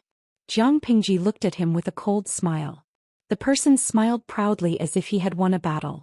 In his opinion, Jiang Pingji couldn't win against him in an argument, so she had nothing to say. He thought she would be difficult to deal with. To put it bluntly, she was just a woman who could not withstand a single blow. Chapter 886. Hearing that, the man's face turned green and white.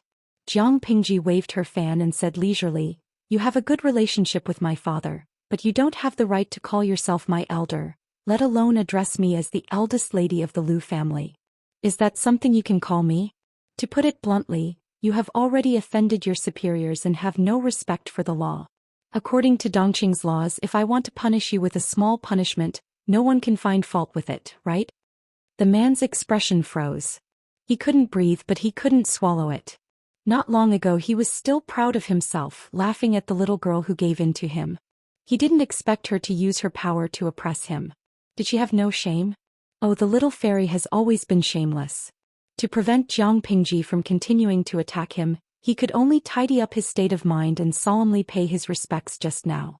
Jiang Pingji suddenly stabbed him in the heart. Just now you said that I am of marriageable age. To put it bluntly, it's something that even my father doesn't care about, but you can't wait. At the very least, I can find a son-in-law and their children will all have the surname Lu. After all, they will still have the blood of the Lu family. It's better than adopting someone else's fake son and pretending to raise him as one's own son. It's better. After she finished speaking, she looked at him with a faint smile. She raised her hand and closed the sandalwood brocade fan, tapping it rhythmically on her palm. The man's expression became extremely ugly. Not only was Jiang Pingji using her power to oppress him, but there was also the meaning behind her words.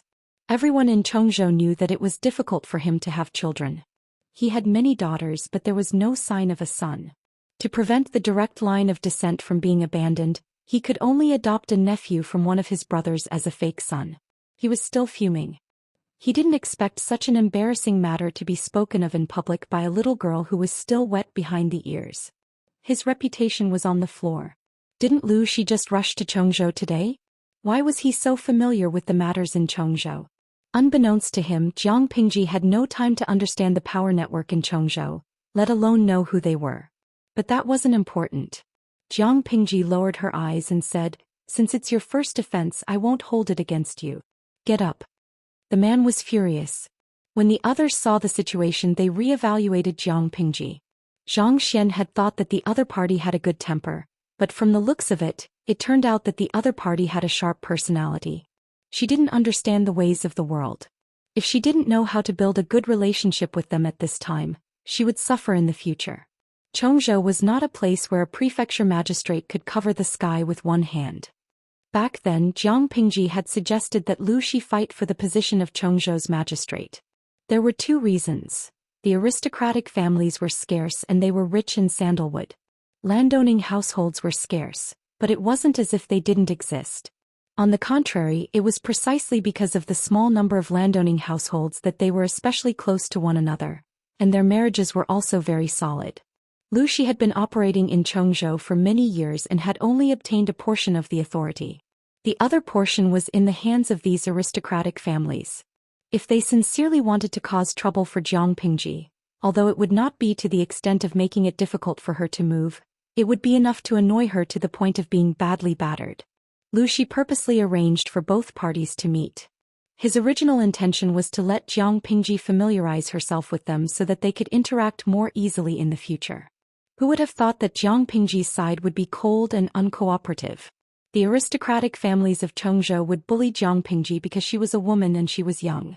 If Jiang Pingji was really declining, the portion of authority that Lu Shi had given her would be completely swallowed up by these aristocratic families.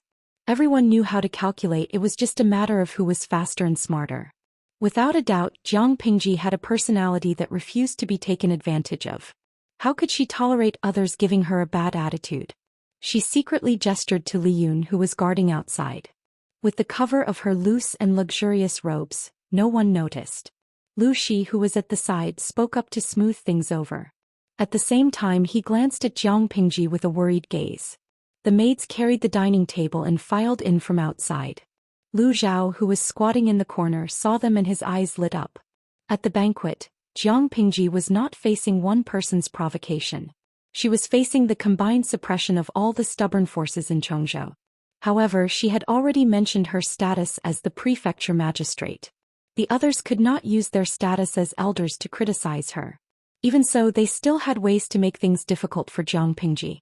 It seemed like they were asking her how she would govern Chongzhou in the future, but in reality, they were hinting to her not to be too stupid. Chongzhou was not her Wanzhou. The atmosphere here was very tough. Even if she was the noble prefecture magistrate, if she was unlucky and accidentally encountered a group of horse bandits who ran out to take advantage of her, she would not be able to call for help even if she called for help. It was a concern on the surface, but it was actually a threat. Lu Zhao, who was a bystander, was watching the Immortals fight.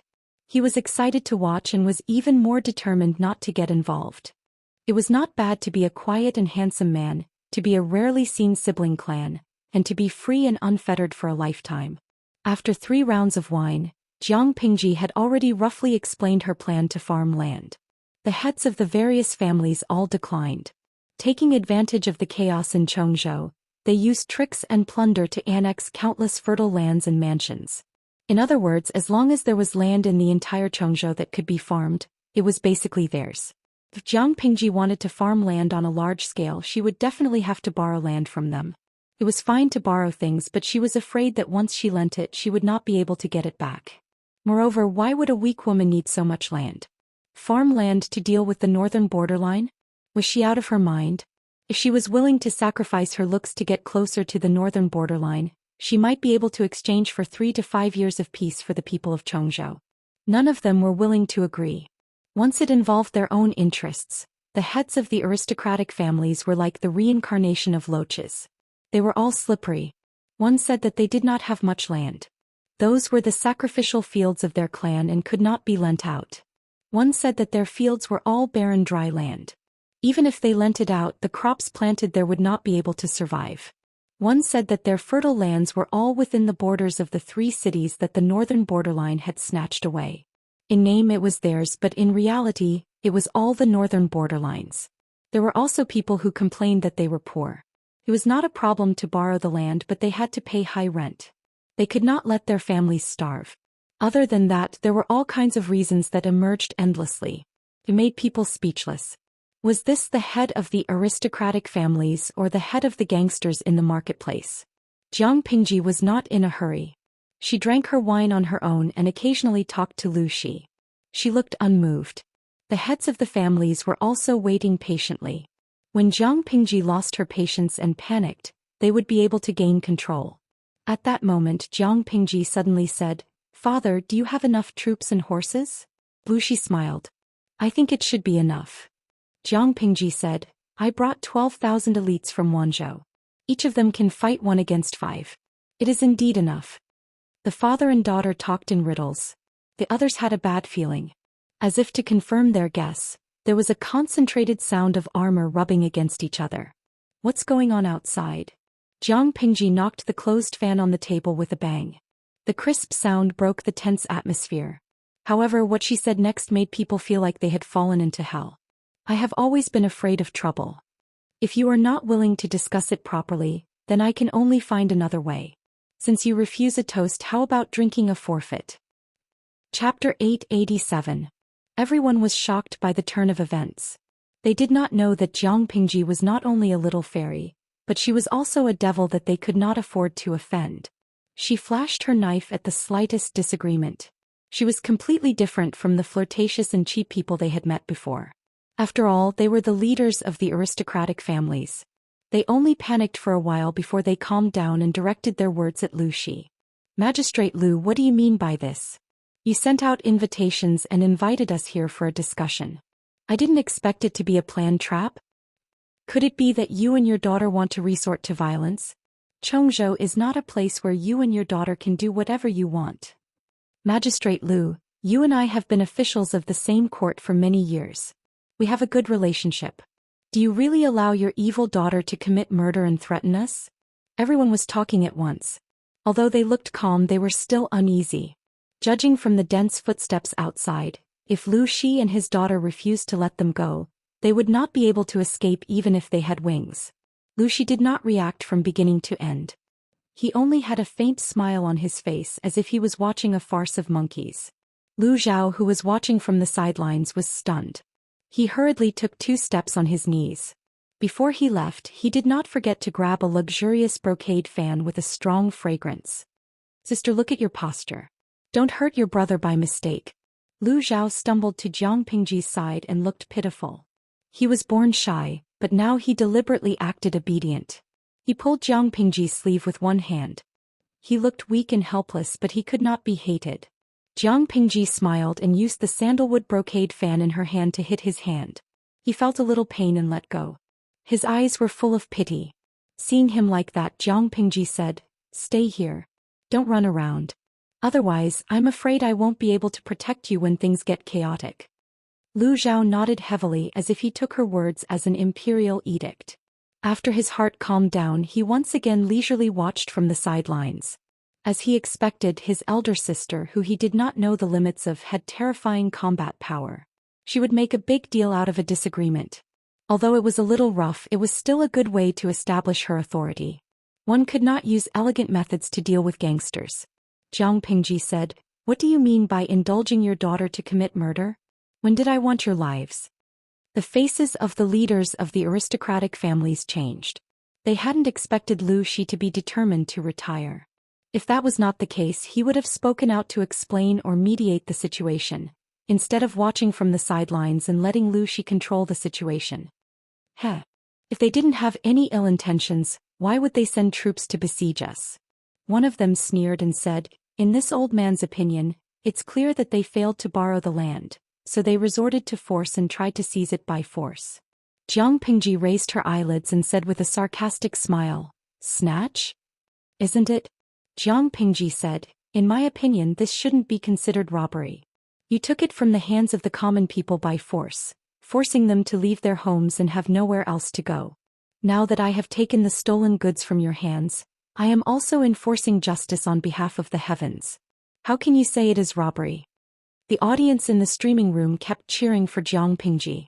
Many of them called until they ran out of phone bills. Yes, a head-on confrontation. A group of old fellows dared to bully their little fairy. They must be out of their minds.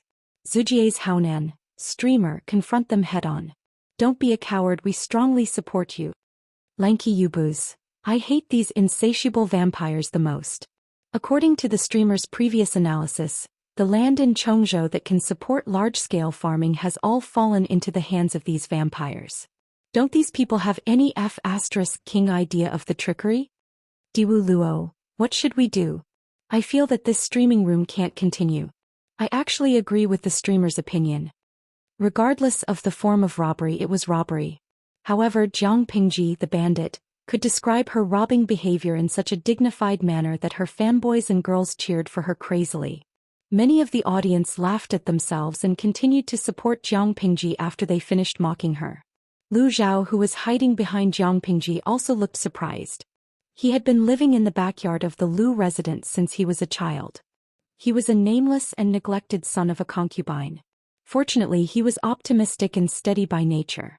The servants did not treat him harshly, so he gradually got used to muddling through his days. However, deep in his bones he still had the ambition of a normal person and the desire to pursue the strong.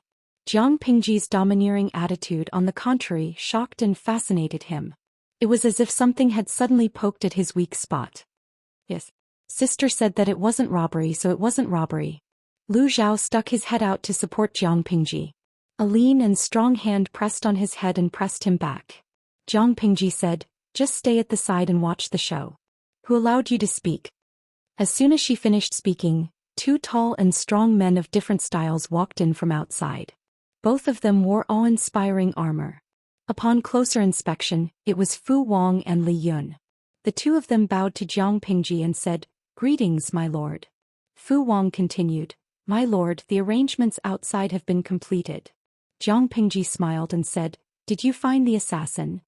Everyone was dumbfounded. There was an assassin? Why didn't they know? An ominous premonition arose in the hearts of the leaders of the aristocratic families. "The assassin is here," Fu Wang said. Jiang Pingji said, "Good." She stood up gracefully and raised her hand to unsheath the luxurious sword hanging from Lu Zhao's waist. "Who is the assassin?" Fu Wang said, "The assassin tried to assassinate my lord just now, but unexpectedly, my lord has extraordinary skills and escaped the assassination attempt. The assassin saw that the situation was not good and took the people present as hostages in an attempt to escape from the heavy encirclement. My lord, what should we do now? Although the hostages are important, we can't let the assassin go so easily." Jiang Pingji sneered. Fu Wang said again, but if the assassin has evil intentions?" The audience was stunned. Was Fu Wang talking in his sleep? The leaders of the aristocratic families understood, and their faces turned ashen. Lu Xi was determined to make life difficult for them. Where was the assassin? It was just an excuse from her, hinting that if they did not obey, they would become souls under the sword of an imaginary assassin. "Lu Xi, how dare you?" Jiang Pingji said, "Why wouldn't I dare?" Having said that, Li Yun, who was at the side, quickly captured the man and brought him before Jiang Pingji. The man tried to struggle, but Li Yun's grip was too strong. He could not move an inch. "Bah! If you have the guts, then kill me. Otherwise, I'll make sure you regret it in the future." Jiang Pingji said, "Since you've said so, how can I let you live?" As soon as she finished speaking, everyone revealed a startled expression. Did she want to kill him? Before he could restrain his expression, his body was pierced by the luxurious sword that looked like a work of art. She actually killed him.